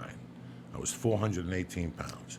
I could only walk 3 minutes up a treadmill on 0.5. 3 minutes. The trainer at the YMCA pushed the button off and said, "Can I talk to you in private? You got to quit smoking cigarettes, and you have to just walk around the neighborhood and then come back and see me." Very fucking embarrassing. It's all-time embarrassing, but I knew from my younger years of working out, and I hit the bag and I'd ride the bicycle. It was the easy way out. I incorporated swimming. I never dreamed of the weights. I always had this whole thing about the weights. About 6 months ago, I was talking to a guy, and he goes, "My father lost a bunch of weight at 55 by doing bench press, by doing bodybuilding exercises, but still combining the strength building exercises, throwing deadlifts in there, squats, and bench presses heavy. You'd still would do flies and stuff like that. I tell you what, I started doing them again. It refreshed me all over again. I loved it. I think this country's getting away from metal too much. I think they've forgotten about metal. They don't know the importance of metal to your cardio, your heart, your lungs, your hips. They forget. When I told Lee the first week I did deadlifts, I would have to go home and take a nap, even though I got 8 the night before. And it wasn't the weed, because I smoke weed every fucking day. I know when I go home and put my feet up and go, wow, my fucking insides are tingling. That was what I got from deadlifting. But before all that started, I didn't touch a weight till I got into jiu-jitsu, and I saw how bad of shape I was in. And every conditioning thing that I talked about and read online, they always had a small paragraph about kettlebells. They spoke about body weight exercises, which I'm too weak to pull 350 pounds, 340, 330 at the time. Yeah. When I first walked into jiu-jitsu, I was 336. A fucking doctor had me on testosterone. Meanwhile, I was making too many blood cells. I was a fucking walk in the park from having a heart attack. My cardio was garbage. Every time I breathe heavy, my body would stress and I'd see stars and I'd have to take my top gi off and go outside and breathe oxygen. Lee, you have no idea how better a shape you were when I walked into fucking jiu-jitsu. It was scary, but everything pointed to the kettlebells. Again, I'm the type of guy, you know what? You could learn a lot on YouTube. You could learn a lot watching and reading. I'll go pay somebody. Don't do what I did. Even though I'm proud of being self-taught, I could have probably, it took me 2 years what I could have paid somebody to teach me in a few months. But, training's not cheap. If you're lucky, you can find a place that has a class. But this kettlebell training is almost always private training. This it's called hardstyle kettlebell training. But first of all, congratulations on that gigantic weight loss. Don't forget that. I mean, somebody's got to tell you how incredible that is. Most people don't pull that off, and that's amazing. And you go to sleep for a while. You rest on what you've done, but then you get on the scale and you put on 50 pounds. Because I got all the way down to 270, 276. Yeah. Was when I shot that dog movie in Colorado. And it was a lot of work because we're stoners. We like to throw a pot cookie in here and there. We like to. When you're a stoner, it changes the game. I know how to. I don't have my jersey, and I get mad at Lee for this. I always yell at Lee for. He's from Boston. You're from in my world. In my world, where I'm from, you're from one of the best food markets there it's is amazing. in the world, and one of the best food markets in the country. It's so tough to compete with that type of food. For me, there's nothing better for my world and your world than a diner. I'm from New Jersey, okay? I trust a diner. A diner has never done me wrong. Those Greeks are the best kitchen motherfuckers in the world. Why are they always Greek? I don't know. To ask him. I don't know. Marlboro Diner. We all They're had it. all Greek. We all had it. We all had the whatever. I don't even know what ethnicity they were, but we all had diners. We all went to them. I grew up in a fucking diner. I grew up on Yeah. two things that they've taken away from me here. And because everything is forgotten here. The slice. Because There's no fresh slices here. Nobody understands the power of the slice of pizza. It keeps you alive for 4 hours. Yeah. From 2 to dinner. 2 when you can't take life no more. When you know what? I'm gonna get a fucking slice with a fucking Diet Coke and some red pepper crushes, and I'm gonna eat my slice like a gentleman. Okay? And that slice saves your life. That slice has what? How many calories does that slice have? 300 for cheese. Just cheese, and we could all live on cheese. You don't have to be a Galvon and put, can I get the Thai chicken with pineapple and throw some pepperoni on there and some roasted artichoke hearts? Pepperoni's good. But you don't need it. This is what I'm talking That's about. true. What you could live with and what you don't. So we have that, and you have the Greek restaurant. 2 eggs, wheat toast, home fries, coffee, and water, $4.99. And you know the lady, so you duke her $1.50, whatever's left over, and everybody fucking makes out. She has 20 of those people that leave her $1 every fucking hour. She's making $20 an hour, that fucking chick, on those $1.50s. Probably, yeah.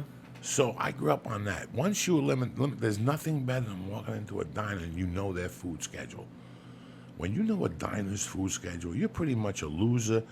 The Berkshire Diner, even though I always found the hair in that motherfucker. It was on Bergenline Avenue. There was always something, a fingernail. That's gross. What, that fingernail added flavor like a motherfucker. Okay, that food with the open steak sandwich on white bread toasted with a little butter on, man. and some steak fries. Come on, There's dog. no fingernails in Jersey sandwiches. Come on, dog. Stop it. We all know there's something in there. What do you think? Brad Pitt wrote that fucking story. Everybody pisses in the food in Jersey. I don't know if they Things do. were cheaper back then, that's for sure. I'm just making this shit up. But you think of that. I knew that on Wednesday nights I go out and get super hammered. And I go to that Berkshire and get the cream of turkey soup with the fucking open steak sandwich. You can't find that in Los Angeles. Thin steak, chopped thin over a fucking white bread with butter on it, and the gravy from the steak and the onions is dripping on your motherfucking steak fries, Lee. How you gonna act? How you gonna act at 2 a.m? While you're eating that, when the waitress comes over, she goes, "Can I get you boys anything else?" You go, "Yeah, let me get 4 milkshakes all around. What do you want? Chocolate? I want vanilla. What do you want? I want a strawberry one." Shut the fuck up. and she comes back, you take that fucking steak sandwich, you eat that fucking milkshake on top of it. How do you sleep? How do you sleep, Steve? Like you did heroin and you got 19 blowjobs. They suck the blood out of your fucking dick. It's amazing. It's amazing how you sleep. But you can't not eat ever again. Like, that's your point. Like, you got mad at me for going to Korean because the Chinese were here first. The Chinese were here first. They got first The dibs. Chinese were is here what he said first. to me on the phone. The Chinese were here first. The Chinese got Yeah, no, but it pisses me. It goes downtown. It's 2 hours It's to eat. Koreatown. It takes 30 minutes. No, it doesn't. It never takes 30 minutes. Well, I don't go at Friday night at dinner. You fucking, yes, you do. Yes, you do. Not to Koreatown. Yes, you do. Yes, you fucking do. Saturday. Yeah, Anytime Saturday's you ever different. drive on that fucking Vermont and take your fucking time down that street, go ahead. Go to Vermont, and I dare you to pass, like West 3rd Street. It's bumper to bumper, and Koreans just stop the car. I think they take the red light out of the back of the fucking car. You don't even know what the fuck they're stopping. They think they're driving a fucking rickshaw, whatever the fuck you call that Rickshaw. shit. They just pull over. You're stuck in behind 10. Then when he pulls out, you got another one in front of him. Yeah, but- I've never successfully driven in fucking Koreatown without almost having a heart attack. I got around. Even, what's my favorite place in L.A.? Langas. You ever try getting to Langas? You ever eat at Langas, though? No, I try to cook as many of my own meals as I No, can. no. Have you ever eaten as a real fucking Jew? I don't think so. Oh, my God. Is it? Where is it? It's only open till 4 because it's such a bad neighborhood that they can't stay open after 4, okay? It's right across from that crazy park where you get the passports and IDs, right? Yeah, I'm not lying. MacArthur to you. Park. If you walk in that park, people ask you if you want to buy a passport. It's the real fucking deal. It's Alvarado. Down on Alvarado, Langers. Oh, my God. But you got to go at 11:15, and that's it. They got the crusty rye bread with the pastrami. You can't lose, dog. Man, you guys know all the spots. But my argument is, yeah, okay, that steak Your sandwich sounds fucking amazing. argument is you eat pizza from fucking shit, and you're from Boston. You're Well, disrespected. what, are you never gonna have pizza again eat- because you live out here? No, you look for the best pizza. Yeah, I in do the look for the best. Danielle's is good. No, I don't care what you say. Danielle's is good. Danielle's is good. We got 600 calories. Yeah, you know how many calories are in it, which is big. So why was it that I didn't know what to do, and I went online and I bought a 10-pound kettlebell from that's a paperweight. You just have no Yeah. need for less. No, than, no. you know, It was a nightmare. People don't know this. Yeah, I for still sure. have it in my trunk of my car. I gave it to my friend's wife. That's good. And now I'm going to take it back to do the Turkish get-ups when I'm It's on my a own. good thing for a couple tools, but in almost any time you move a kettlebell, you're using your whole body to move it. So something like that, too small is just too light. So you start with at least a 20 or 8 kilo, 18-pound bell, or a 26-pounder. You're swinging a 35-pound bell easily in class. I really want to get you onto a real kettlebell would be a 24 kilo. There's no reason why we can't build you up to swinging What's that a for 24 reps. kilo? 53 pounds. Jesus. You'll do it easily, with just like what you couldn't do in jiu-jitsu on day one, you could do 6 months later. You just got to try to practice it 2 or 3 times a week for a little bit, not even a lot. And looking at the way you're moving, swings and squats should be your life. You still have a very good squat, and yep. You don't want me to do the cleans? You could do as many of those as you want. Those are fun. I just wouldn't go heavy with those because if we can make your clean really good, then the next step is to teach you swing really good. Then the next step is to teach you how to clean it. You see the way I clean it with in front of me, and then get it to this is called the rack position. Hold it with control. I teach it to you that way. But you can do the cleans for fun or for warm up if you like them and do them. But just getting as many swings as we can into you. And the swings, when anytime you talk about kettlebells, swings is the first thing they bring up. Why is that? The swing is basically the center of the kettlebell universe. I'm stealing that from Riff, of course. Only people who are obsessed with kettlebells know this guy, so I give him credit. Basically, the movement in that, the hip movement in that, you do the same hip movement and all the other exercises, the clean, the press, the snatch, high pull.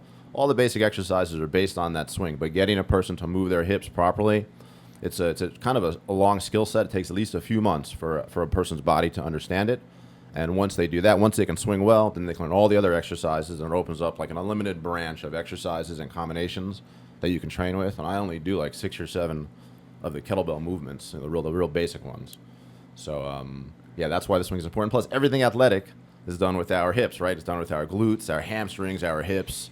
In America, when we're showing strength, we go like this, go boom, show them the biceps and the chest. But Russians, they look at you from the back. Stealing this from Pavel, of course. Just giving credit to the people who brought this here, and look at you from the back. Big back, big ass. That's what a strong person looks like. This is just for show. So the swing is really about building the back of your body. So if you're having trouble overhead pressing, that's not important. I wouldn't do that. I would just, as much weight you can pull from the ground swinging or deadlifting, that's not your arms and shoulders, that's your lats, that's your glutes, your hamstrings, your hips, and that's your ability to sit up and stand down, extended. It's just like practicing sitting up and standing down under load. Now, the method that you teach is, what's his name? Pavel. He teaches a hard style, Pavel Tsatsuin, the easiest name to mispronounce. And it's a pretty modern system. It came here in the 90s. Basically, it's a blend of martial arts, Goju-Ryu, which is the first style of martial arts that I trained, which is just means hard and soft. So this system is based on the concept of tension and relaxation. And everything athletic is this blend, this combination of tension and relaxation. So martial arts is in the punching. You're loose when you make contact. Boom, you tense everything at the same time. Then you relax again. So the swing is the same thing. You're tense as you lock yourself out. And all the exercises are based on that principle. And then some other Russian weightlifting principles, basically, on how to make these really easy progressions, like how to take you from a 16-kilo swing for 10 reps for 15 minutes on the minute to a 20 and then a 24. Just over time, just a real basic system. What's 2024? A 20 is a 44-pound bell. You got to get used to this. For some reason, we're just still stuck on kilos with these things. Like, you adapt to it. But 20 is 44 pounds. 24 is 53. But you could swing even bigger than this with training, for sure. But And that's like when I started over at the other place, which was a great place. They would always start with deadlifts. Sure. And then we'd go to 10 sets of swings in 10 minutes. Oh, my God. I used to have to run out of the gym and breathe. I'd have to fucking pee right away. And I think it's still my breathing. My breathing, something's not right. Here's the deal. I wouldn't want you to really train that hard because you're still just in the early stages of really figuring out how to do this movement. So I'd rather you train less off the clock. That stuff that we do in class where we're trying to push in the pace, I would do less reps and rest longer because I don't want you to get fatigued while you're getting used to the movement. Now, that being said, I'll look at your breathing for you and everything, but you just put a lot of effort into it. You do it like a punch already. I hear you fucking breathing. There's nobody else making noise in the class. These guys are all new to it. And I can hear you on your swings. So, that's also just from your karate training from a million years ago, right? It just is there. Want me to be honest with you? This whole breathing thing came about after jiu-jitsu. Yeah. I realized I've been holding my breath for years. People breathe in their chest as they get older and stress develops. So you just got to, learn to relax your belly. There's a whole, you're probably just a chest breather for many years. You don't realize it and you're just tense. I got the sleep apnea. As soon as I have to warm up real lightly with things. If not, that's when I see stars. Like your class last Tuesday blew my mind because I broke a personal goal. I didn't cheat at all. I did 10. A couple of them I did 12. I seen the video, man. I believe it. It was. You got video of all of it.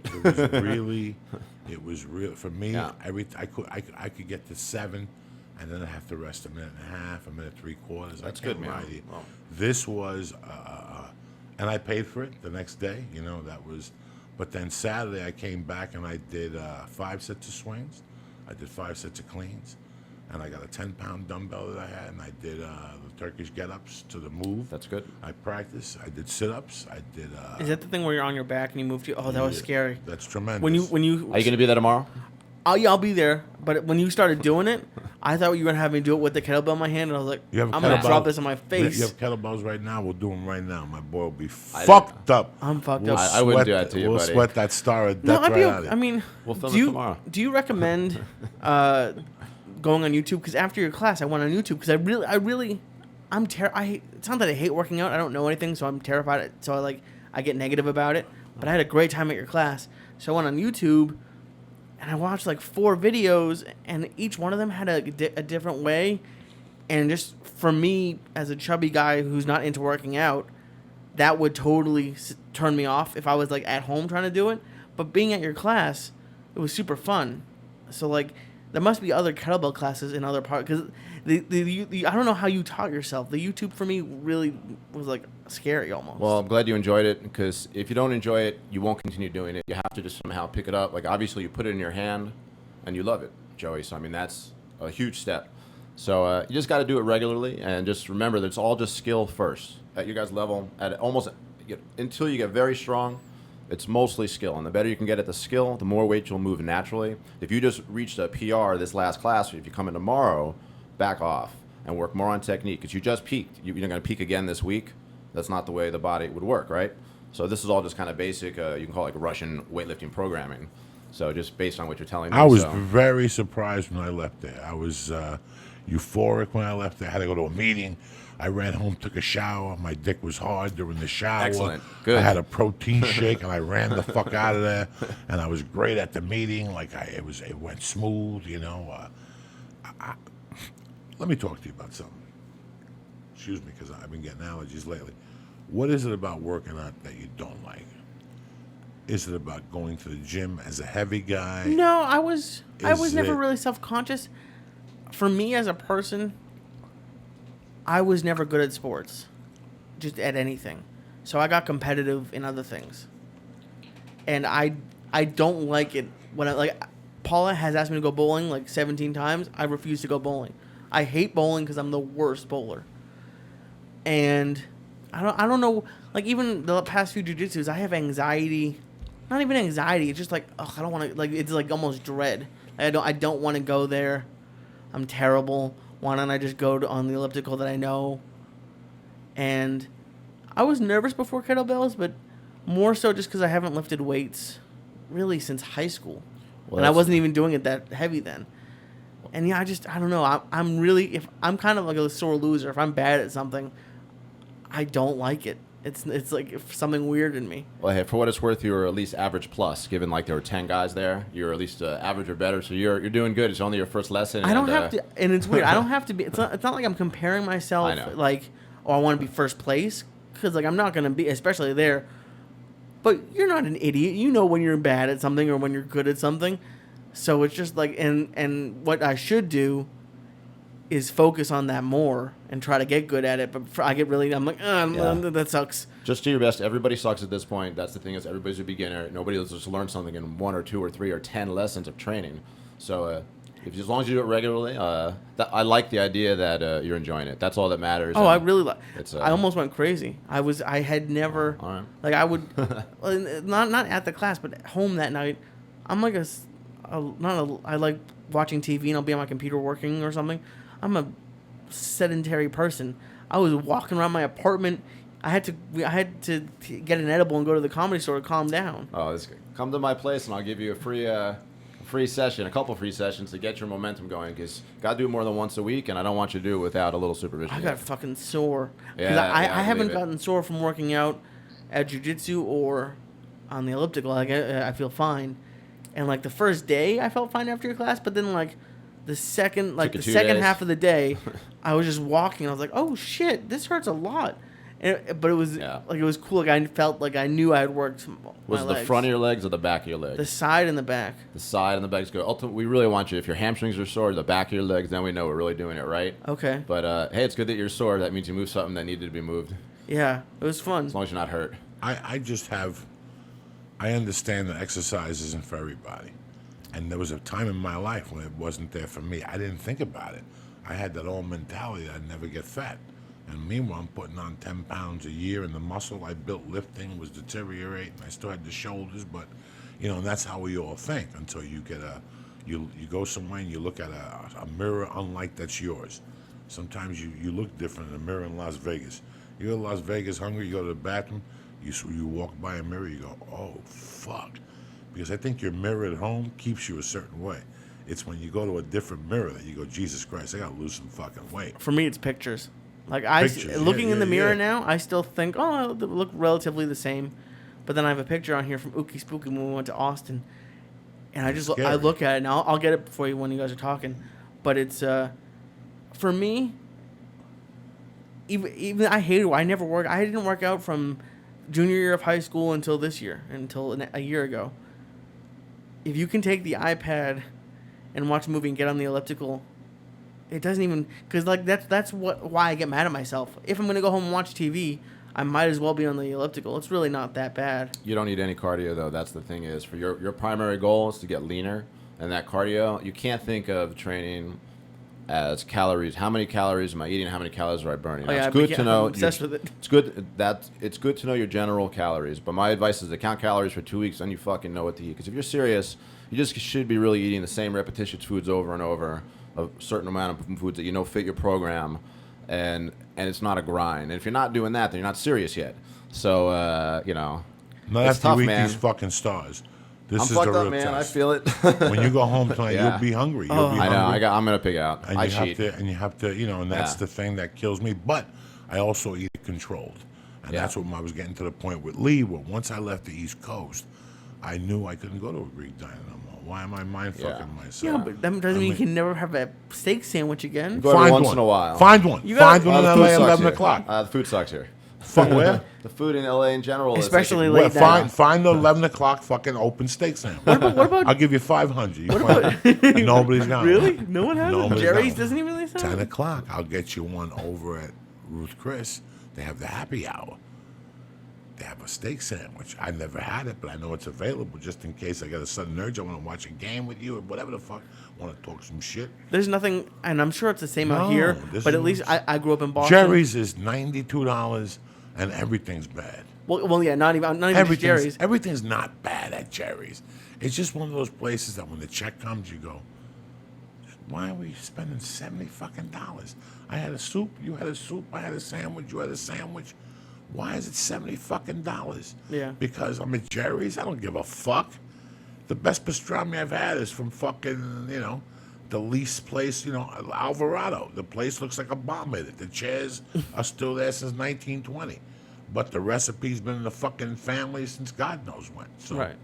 But there's nothing, at least I still remember, I'm not even a huge drinker, but like 2 a.m., those half-drunk meals are just amazing. anything But- you eat. You but- eat dog shit. That's why Taco Bell is good. Yeah.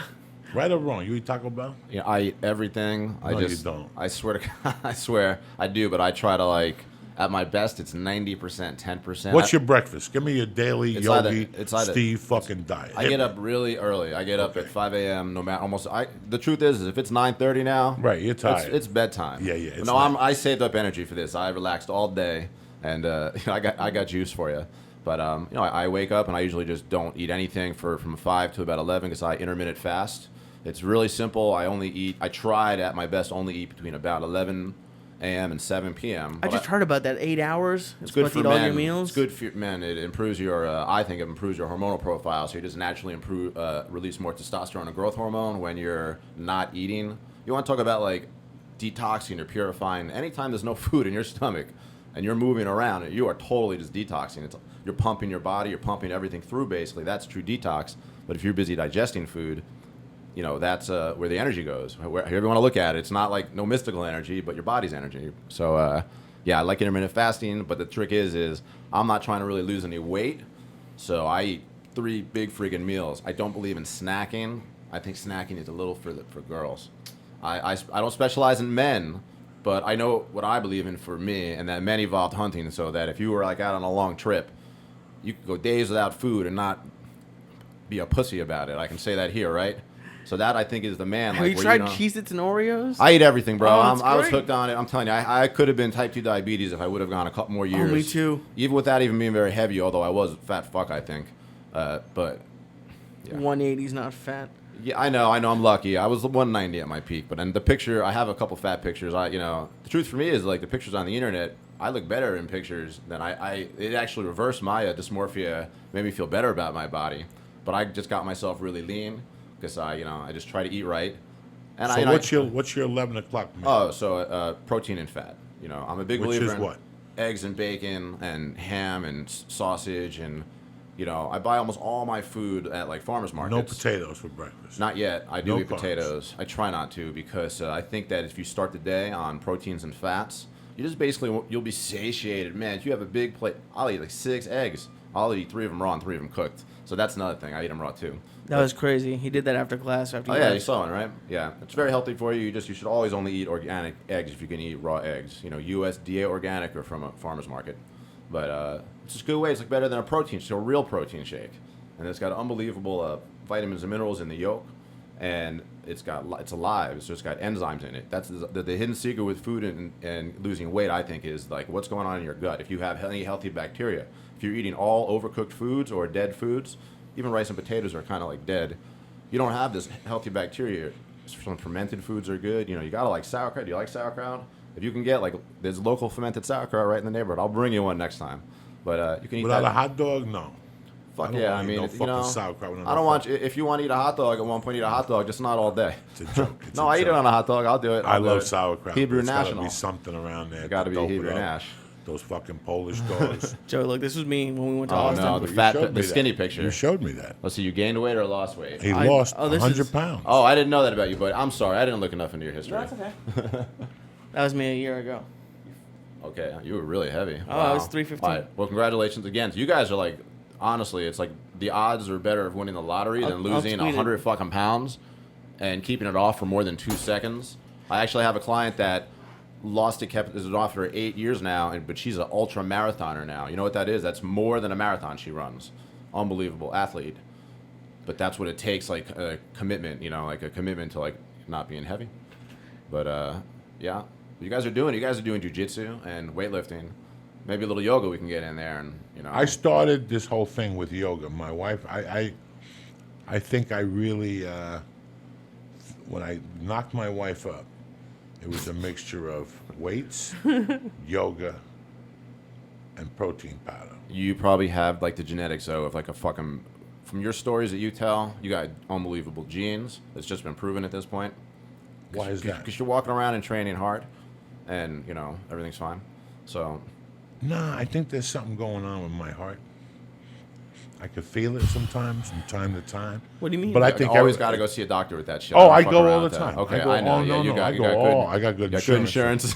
Yeah, you should go as I much got as you the- can. Yeah, no, I no, would never no. fuck I'm with your off for the heart. physical on the 18th. The finger in the ass, the blood drawn. Oh, I think enjoy. I'm gonna go draw blood this week. You know, I drink water now again. It's because of my daughter. It's because of a lot of things. I know what it's like to wake up in the morning and drink a soda and light up a fucking cigarette and smoke 2 cigarettes back to back and then smoke a fucking joint the size of this finger that was already rolled waiting for me because God forbid I had to roll the joint in the morning. You know what I'm saying? I know what it's like. I know how it feels to have your blood pressure shoot the fuck up. Like you put your thing on your arm and you're 180 over 120 at 8:01 in the morning. I know that feeling, and I don't like that feeling, and I know the difference now. You know, I breathe a little bit before I smoke dope. I breathe a little bit in the morning now. 30 minutes, I drink some coffee, I relax. Then I hit a fucking little pipe full just to get the blood going. You know what I'm saying? just to make sure the spirit's in the house. Yeah. I go do a little writing. I fuck around a little bit. I do on the computer. I get my day sorted out, my little wardrobe. I fucking mama makes some breakfast. Living in California, we're blessed. We're lucky because we have access to good medicinal herb, and that's just medicine. And you know, I'm a California patient, and I know you are too. Yeah, I'd imagine you are, but if not, whatever. Let's say you are. If you're starting kettlebells, how many sets would you do? What is like a starting point for somebody like Lee? After the next 3 weeks with Lee, what will you have Lee do? I'll have a goal. I'll have a goal for everybody at VMAC, by the way, at, you know, John Budd School. I'll have a goal for all you guys. I'm going to bring a real thing. You guys haven't seen real kettlebells yet, truthfully. Those aren't kettlebell? The goal for a man of your guy's size, of our size basically, is to take a 32 kilogram kettlebell and do that. This is my goal that I set for you, and it's simple, but you'll see how it'll take a lot of work to get there. And while you're learning the skill, you'll be building strength. And so instead of you thinking it as just a torturous hard workout, you feel yourself getting better. And you almost accidentally get stronger till one day a 32 kilogram bell will be something you can manage, and for some of the guys maybe a 24 kilogram get up, which is easily doable for guys, you know, of certain, you know, unless you're below $140. A get up. Brother, I can do a 106 pound get up, so I mean I'm not that big. Well, that's all based on form. That get up is a lot of technique. Past a certain weight, it's about learning how to use your body. It's actually, some people have called it a loaded yoga. That's probably why I was good at it, because I had a lot of yoga behind me, and then I started to pick up kettlebells, and the get-up was like my specialty, because it was the only exercise that's kind of like a little guy that I could be really strong at and do something that most guys cannot do. So yeah, heavy get-up, turn you into a monster, turn your body into like a frame, a steel frame. But Really? a heavy swing too. Heavy swing's real important too, because the get-up is you know, like a slow-moving exercise. It's a grind kind of. It's a, you know, so but I like the explosiveness of the swing exercises too. Can kettlebells help with loose skin? Because I know a lot of people who lose weight have that issue. As loose skin, probably as a part of an overall health plan, which will include losing weight, I would imagine. But It's yeah. because we lose weight. I understand that. Probably the answer for that's not great. You probably got to get that worked on, because I don't Yeah, think I that don't shit wanna goes do that. away. Well, I think that you're. I've heard if you lift, it helps. I really don't want to have surgery. Just 'cause Well, of the it can skin. never hurt to be as muscular. The thing is, to be as muscular as possible. You're never going to be too big unless you're on something and you're just a natural athlete. Being more muscular is just beneficial for your health. It makes you resistant to injury, and it burns energy. You know, like I still eat like 4,000 calories a day at No, you 180 don't. pounds. Yeah, because I'm all muscle. Lucky. You know, I mean, I'm not a huge, but I burn. You know, but I put in a lot of energy training other people. So you eat 4,000 calories in 8 hours? Yeah, That's a I lot of cheat. I mean, eating. I'm not. Yeah, but sometimes you know, I'm not perfect. I never lie about my diet, but I do cheat. You know. You have to. You can't live your whole life. You know, my theory is if you were raised on American foods here, up from like 0 to 6, like that age frame, that was all. You know, we ate that shit. It's impossible not to look at it as something like, I love that. Twinkies, like what the fuck? Like that shit is such garbage, but I still eat it. Whatever my wife buys in the house, eventually the weed makes me get up. And Yeah. my wife is very smart. She buys the cups for the baby with the little cookies. Now, anybody who's old school knows those cookies taste like ass.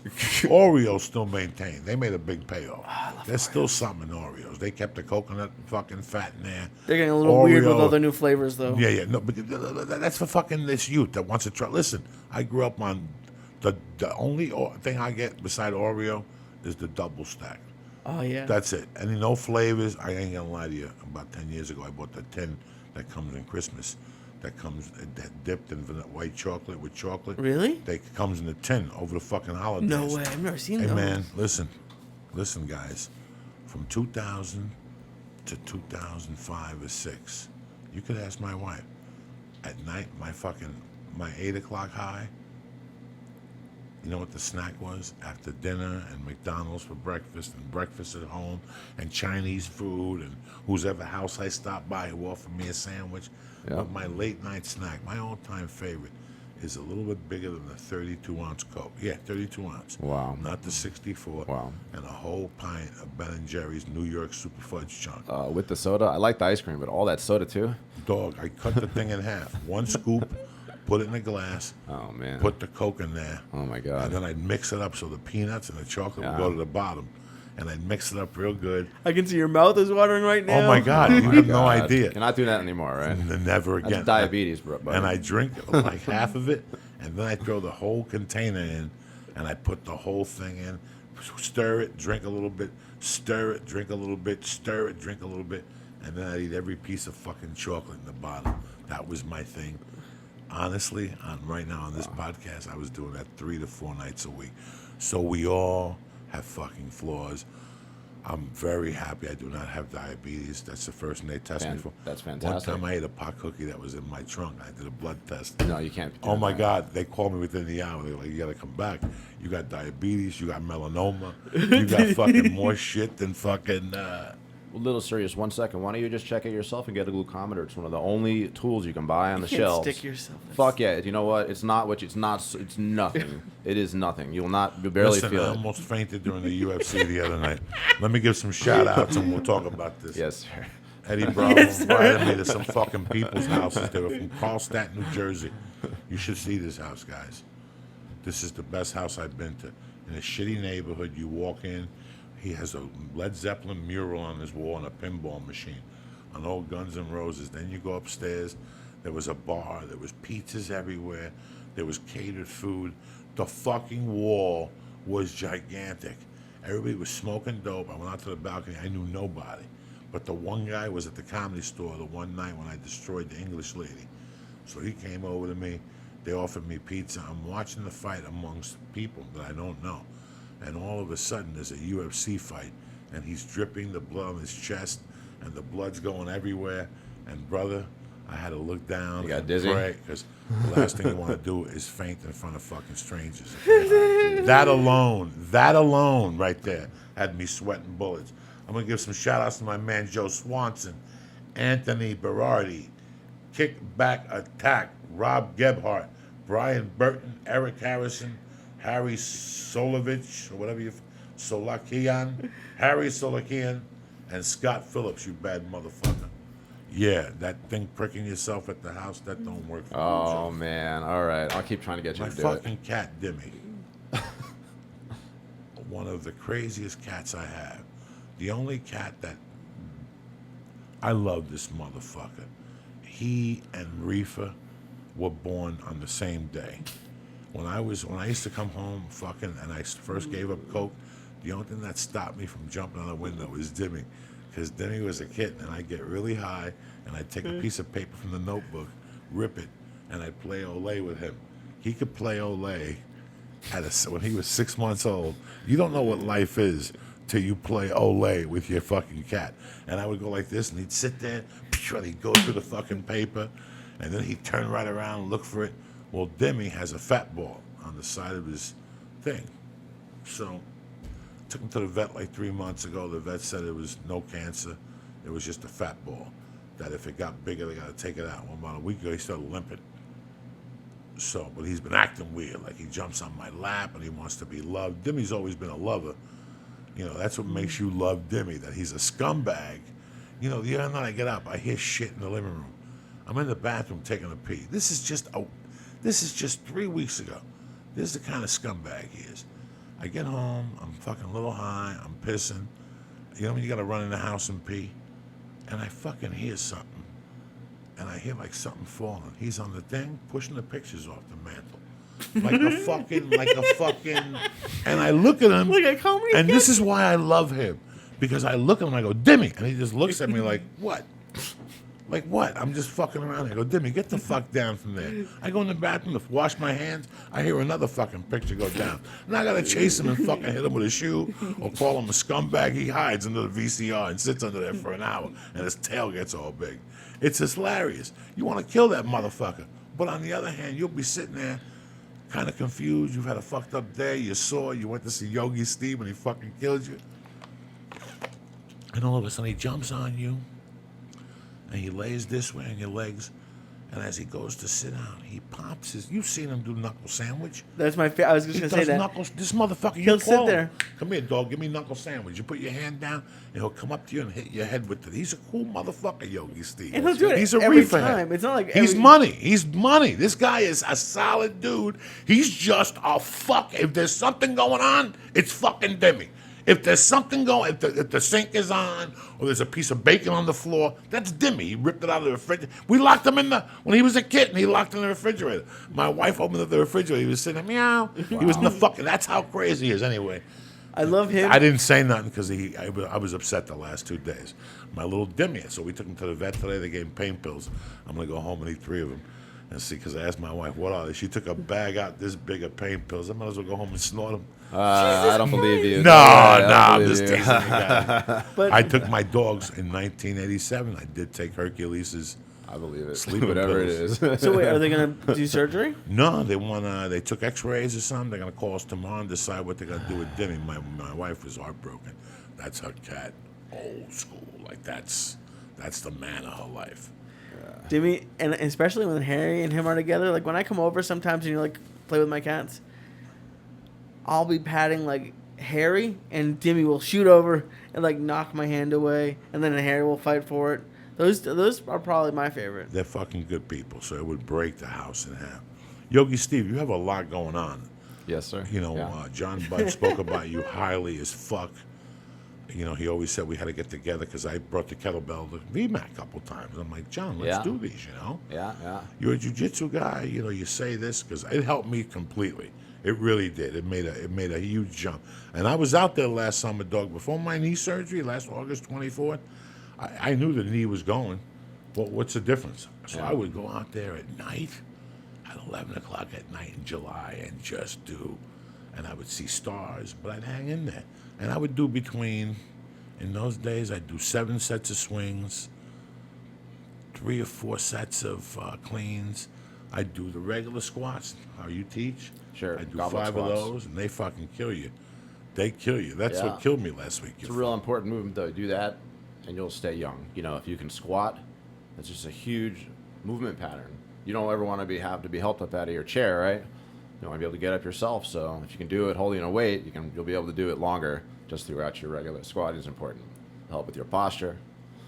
I'm happy that there's more guys like you out there that you're not Jack LaLanne. You're doing it to really help people. The reason why you're on this show is because I could tell when you come up on Tuesdays, that you really like helping people, and that's I mean, big in my world. I can't. I was shocked. I mean, I'm absolutely flattered you to have me on here, and I really appreciate it. And you know, I like what you do on Tuesday mornings, and I know that you're not getting rich over there, but like I said, I like your belief in what you. I'm telling you, this is a man to man. Yeah. I like that you're from Jersey and that you're Jewish. Those are 2 pluses. there you go. Any Jew is a fucking always deep friend of mine. Lee, am I lying? Yeah. Who's the spokesman for the Jews? By 2019, who's going to lead the Jews into the next fucking underworld? Tell them, Lee. Probably you. Me. With a yarmulke, then we're going to be throwing money at me because I'm the only one that's going to speak for them. Why? It's the right way.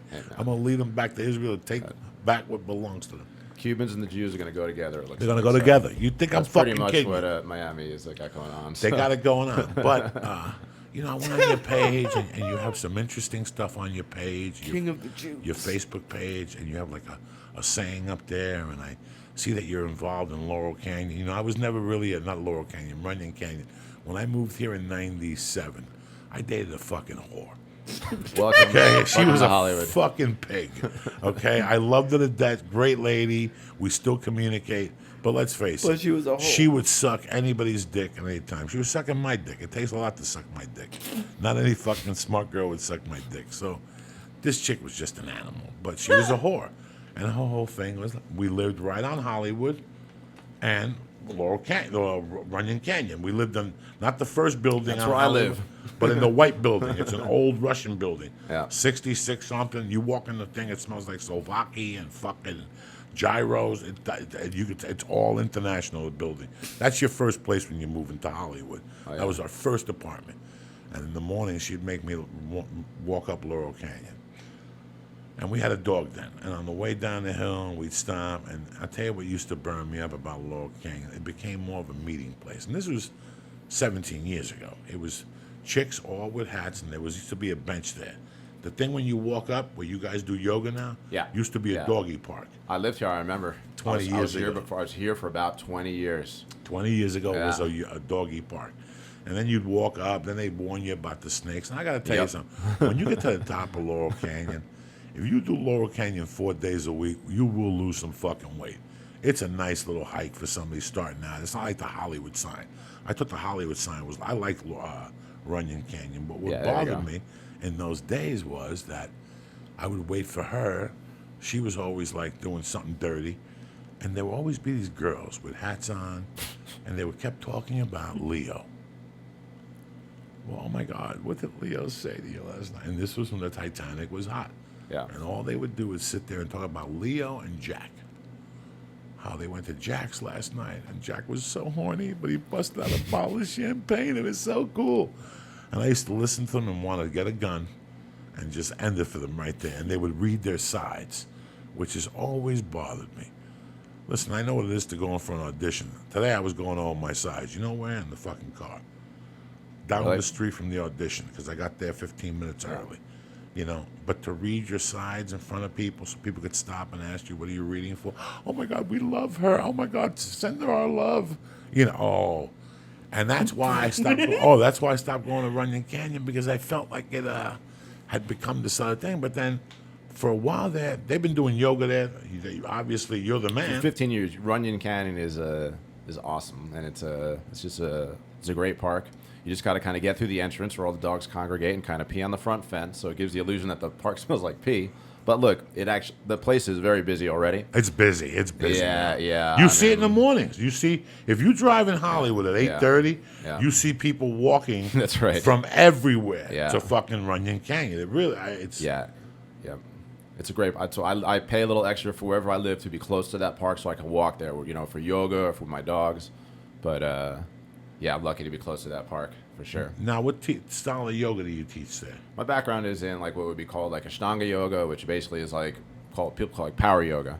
So let's say my personality, like in kettlebell class, where I'm a little bit strict and focus on technique. My yoga is exactly the same thing, and it's no mysticism and no Sanskrit even. It's just very rigorous, like even for beginners. It's for beginners and up. But you kind of got to be up for the challenge of sucking at it at first. But I teach 5 classes up there a week. We have 17 other classes if you stick with it. What time do you teach during the week? I teach, I'll give you all my Facebook stuff for that schedule because it's a huge schedule, but I basically teach 5 5 different days over the week. You know, Saturday, Sunday, 10:30 to 11:30 in the morning, Tuesday, Friday, and Sunday, 2 to 3 p.m. But I'll give you all my Facebook stuff at the end because we have all these other classes, and I always like to promote all the teachers, and because it's all volunteer, you know, and we're really lucky. So yeah, I've always liked that style of put what you can to can. if enough people come out, I mean, we I've do always- okay. You know, I lived it's a in good deal. Boulder for 10 years. Yeah. I didn't know what yoga was. I did not hate it, but it scared me. Yeah. I used to hang out at Naropa Institute. I used to go there and eat lunch. My friend owns a cafeteria. And I used to hear about it and whatnot. It's just, I got into it once I met my wife. My wife finally pulled me over, and I thought it was interesting as fuck. But I did it at the Y in Hollywood, which was phenomenal yoga, beginner class on Sunday from 3 to 4:30. But then when I moved to North Hollywood, that yoga at that Y isn't that good. And I would try, there's an 11 o'clock, 11:45 to 12:45 on Mondays, which is my speed. The Yeah. Wednesday night class is power yoga. Yeah. Kundalini, it's a big fat guy, and he shows you his feet, and he's got horns and shit. Yeah, a lot of people tell me. That's the class he just showed you. Oh my God! Yeah, he, I mean- he shows up with a gong. He has a Yeah. big white beard. He wears like a pajama top, and the sweats don't fucking fit. Yeah. You can see the stains in the sweats where he's peed himself. Oh, And then he takes his feet off, his shoes off. This is like a homeless and you guy. Think, you think no, you think my feet are fucked up. This guy's feet are fucked up, and then he comes out, and he bangs a gong for the. Once he busts out the gong, it was all over. I Dude, it's we have both of that style of yoga and the other style that's like that's more like a disciplined and rigorous, none of that mumbo jumbo shit. But that turns a lot of people off to it. If you're from back east, especially, that stuff just people don't like it. Now there are genuine people like that who I don't understand who are like fucking magicians. I just teach it as exercise. And it really helped me actually as a strength athlete too, because it improves your mobility, it Sure, keeps your sure. mobility. That mobility you had in karate from doing. I see you're still doing splits and shit, so you can see how important that mobility is. Have you ever done DDP yoga? Because I did it once, and No, it was I kind of mean- cool.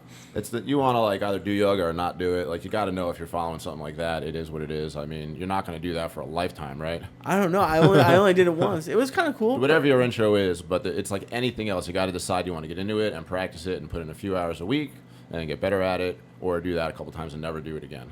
So whatever you feel like doing. I like you doing the jiu-jitsu now. You don't want to eat too much. Now you're going to do kettlebells. It's not that you're doing it with me once a week, and you got to find another day to do it. You don't want to do this shit just once a week, Right. because you'll just your body will just get stuck. They have them at my gym. I was gonna do it again, but I was surprised how I'll sore I give you- got. I'll Like give you just some. yesterday, I stopped being sore. Now, I'll give you stuff to do when you're not in front of me, but hopefully I'll get you in front of me eventually when we don't have a bunch of other guys there. See, the kettlebell stuff really does, if you get serious about it, work best privately. I actually don't teach. I only teach this one class, and I teach only privates. I work at least 30 hours a week. So, you know, How again, long is the kettlebell private with you? it's always almost an hour. Okay. I try to just keep it at an hour because you know, Right. when you have a coach who kind of has a general idea of what you're doing after screening you, I know what I'm going to do with you because everybody needs most of the same movements. And, you know, I enjoy teaching because I like the repetition of doing the same thing over and over and making it, you know, tighter and stronger and finessing it more, and you can just get stronger, you know, and about in an hour. And I train people 2 times a week. I try not to train them more, but I like the class of VMAC with you guys and John Budd. Give credit to John Budd. I thank him for introducing me to you. The toughest guy I know, been kicking ass since we were in college, right? Your jiu-jitsu teacher, John Budd. That's why Killer. it was really impressive that he knew you that long. Yeah, East Coast, yeah, and yeah. you guys were still connected. And that's an East Coast type of thing where you stay connected. Yeah. And to live, you know, 8 fucking minutes apart. Super lucky, Is yeah. even luckier. When he kept telling me Yeah. about you, I kept saying, this is amazing that you hung out with some. And how he described you, I expected fucking some guy with long hair and the thing with Yeah, the it's fucking long. guru. But once you said you were Jersey, the whole fucking thing, that's what I have one regret when it comes. I have 2 regrets. That I didn't start jiu-jitsu at 25. Me too, That's I what think. I told him because he doesn't understand Well, he wrestled, though. That's good. the man. You got humps real and bumps wrestling. you're going to go Not through well. over 1 year, Lee. And then you're going to have somewhere to go 2 days a week, regardless of what's going on in your life. Everybody's got to train. You have Everybody's train. going to do You something. gotta do You don't something. really like that fucking gym. Doesn't matter if you don't. These are your not so friends. You bad. go in there. But, what the fuck was I going to fucking tell you, cocksucker? Your second regret.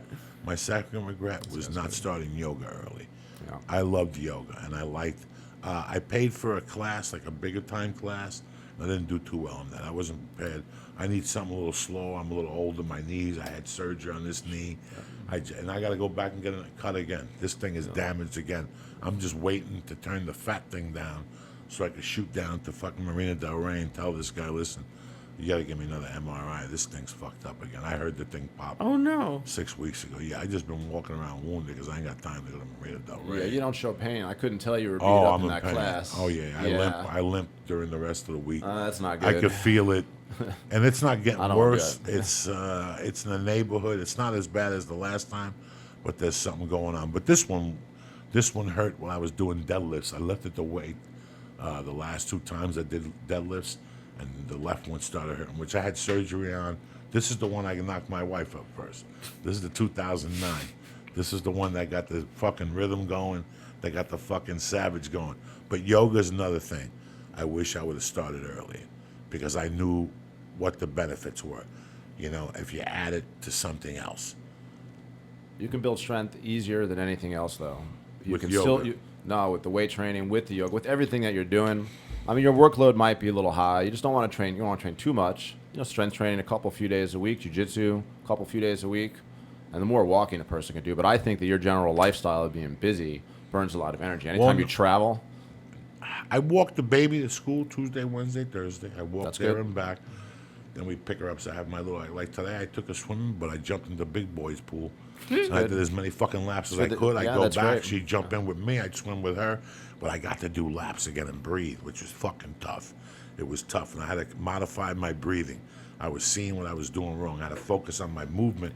I was cutting like 10 feet before the wall, and then I was going 8 feet before the wall, and then finally by the end, I hit the fucking wall because I was tilting my head too much. I wasn't breathing properly. Technique is so. Listen, Yogi Steve, I know we're past your bedtime. Let me do some sponsors here. What's your favorite? Let's do it. you go ahead whenever you're ready. Yo, number 2, if you're going to get in shape, if you want to get your head together, if you want to get healthy, do me a favor. Go to honor.com right now, all right? They ain't fucking around. Whether it's the Alpha brand, which I believe in because they give you 100% money back guarantee, and they don't even want the fucking product back to the hemp protein shakes, the chocolate and the acai vanilla. I also enjoy the testosterone boost. Whatever you're fucking into, do me a favor. I'm going to sit here and lie to you. I don't know what the fuck I'm talking about. Go to honor.com right now. If you see something you enjoy, just supplements. When you go to the box and press, Church. boom! Bang. CHURCH. Get 10% off your first motherfucking order, you bad motherfucker. Go to Honor. Give it a shot. Number 2. Sorry, I got something stuck in my throat. HittySigs.com. Tremendous. 24 milligrams, 16, 8, and 0. If you want to quit smoking, they also have the cigar of fucking death. You know what the secret is to Hitty Cigs? Longer lasting, tastes better. 1,200 guaranteed puffs. What do you think those ISIS 7-Eleven? What do you think they're giving you? They're giving you fucking 300-400 puffs for fucking $10. Hitty Cigs, 1,200 fucking puffs guaranteed. Go to Hitty Cigs right now and press in. Joey's Church. Boom! And get 5 for 5. So this is what you're going to do. You're 5 going to for get a fucking 5 for 50. I'm sorry. That's a good deal. 5 for 5. That's old school. We're talking Black Beauties. Hitty Cigs. What you're going to do is 5 for 50. You go to hitty6.com and press in. Joey's Church. Boom! And you get a cigar and you get a 24 milligram, a 16, and 8, and a 0. Who's fucking better than you? And we don't stop there. Oh, shit. Los Gummies, motherfucking hermanos, keeping it together with the edibles of death, whether it's the white chocolate, whether it's the fucking Gummy Bear, the dragon of death that Lee used to get fucked up just eating the head, whether it's their vapor pen, whatever you want. Los Gummies Hermanos is there. One of the best vapor pens in the market right now. They're going to give you 20% off your first order. It's $50. You're going to get it for $40. You got a problem, the little thing burns out, you call Dave. He's right there with the money. Go to Los Gummies Hermanos and press in. Go to Nailed It Life and press in Joey Diaz. I mean, what the fuck? You're mumbling and It's stumbling. Nailed It saying Life. What is Go it? to naileditlife.com and use code word Joey Diaz. There you go. You're mumbling and stumbling. You're Well, fucked. you give me like Press- 500 milligrams. You get I'm holding 20. it together What pretty 500? well. 20% off. I'm Son giving of you. a What bitch. 5? What are you confusing the people? You're giving them fake fucking numbers, Lee. No, I'm not. 20% Los Gummies Yeah. Hermano. I'm gonna give you 5 Hitty Cigs for $50, and on it, I'm giving you 10% for the best nootropics on the market. And don't forget, I'm at the DC Improv next week, taping my new CD. I hope I have enough material wound up here because I'm trying to cut this fucking hour and a half into a CD and a DVD, but fuck it, we're gonna make it work, cocksuckers. I want to thank Yogi Steve for coming on the show today and Hey, blessing man, us with his kettlebell knowledge. I really appreciate you you having me on here, and you want me to shoot all that social media at you right now real quick? Hit me. It's on Instagram and Twitter. It's Outlier Strength. It's just 2 words, Outlier Strength. That's Instagram and Twitter. And hopefully I'll be lucky enough to get at least one more video of you swinging that kettlebell for a 15-second Instagram clip. Fuck yeah. With the group, I mean, so definitely yeah. hit up Outlier Strength on Instagram and Twitter. I actually opened up a Twitter account because of you. I'm not actually doing anything but Instagram and Facebook, really. And if you want to know about the yoga stuff, because we have a lot of classes, the schedule is long. It's just Runyon Canyon Yoga on Facebook, and that can give you all the information on yoga. And you also can do nutrition also. You know, everything I do with food is just for free because I'm not really like trained in food, but I've just been studying it, and I'm just a self-trained nutritionist, and I feel like I can help anybody with their diet, but especially dudes. There are like certain habits that males should eat a little bit differently than women. You should create a system, and it should all just be called snacks are for pussies. That pretty much is I the love system, it. buddy. That's the system. I'm sorry, but I don't want to like talk negatively because I understand that the battle with food is as real as the battle with alcohol or any other drug. And if you're not doing the hard drugs, it's okay to like whatever. So you won't eat fruit in between dinner? I'd rather eat ice cream than fruit because to me, like, it's a simple sugar, and I'd rather just eat it in a big dose and get like full on it, and then not eat it again for like a day or two. So you eat a big dose of fruit? You know, my second meal after eggs and bacon for first meal, second meal would be like a giant salad with like broccoli, cabbage, but a ton of chicken, but not the low-fat chicken. I don't believe in low-fat, especially for men. High-fat diet is better. It promotes better hormones. So I eat like the chicken thigh, and I put it in the crock pot. I cook all my food. That's kind of like also, unfortunately, that's the key. I mean, if you make your own food, you're 90% there. Eating out is tough. And then for dinner, I eat steak and tons of potatoes and rice. And if I'm not eating good, then I'll eat a pint of Ben & Jerry's a couple hours later. If I'm eating good, I'll eat nothing. Thank you, Yogi Steve. You're a savage. Thanks, boss. I love you, cocksuckers. We'll be back Wednesday afternoon at 3 o'clock. Don't forget about us. Stay black. And don't forget, guys, I have my podcasting seminar August 15th in Toronto and the Lifeline G Radio on August 14th. Go to my website for tickets. And this podcast was brought to you by Onnit.com. You go to Onnit.com and use code word church to get 10% off all of the great optimization products. Also, go to naileditlife.com and use code word Joey Diaz to get 20% off the premier vapor pen on the market. And they're also the makers of Los Gummies Hermanos and get you as fucked up as I am right now.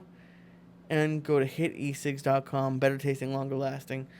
The proof is in the vape, and you get 5 Hit E6 for $50 when you use code word Joey's Church.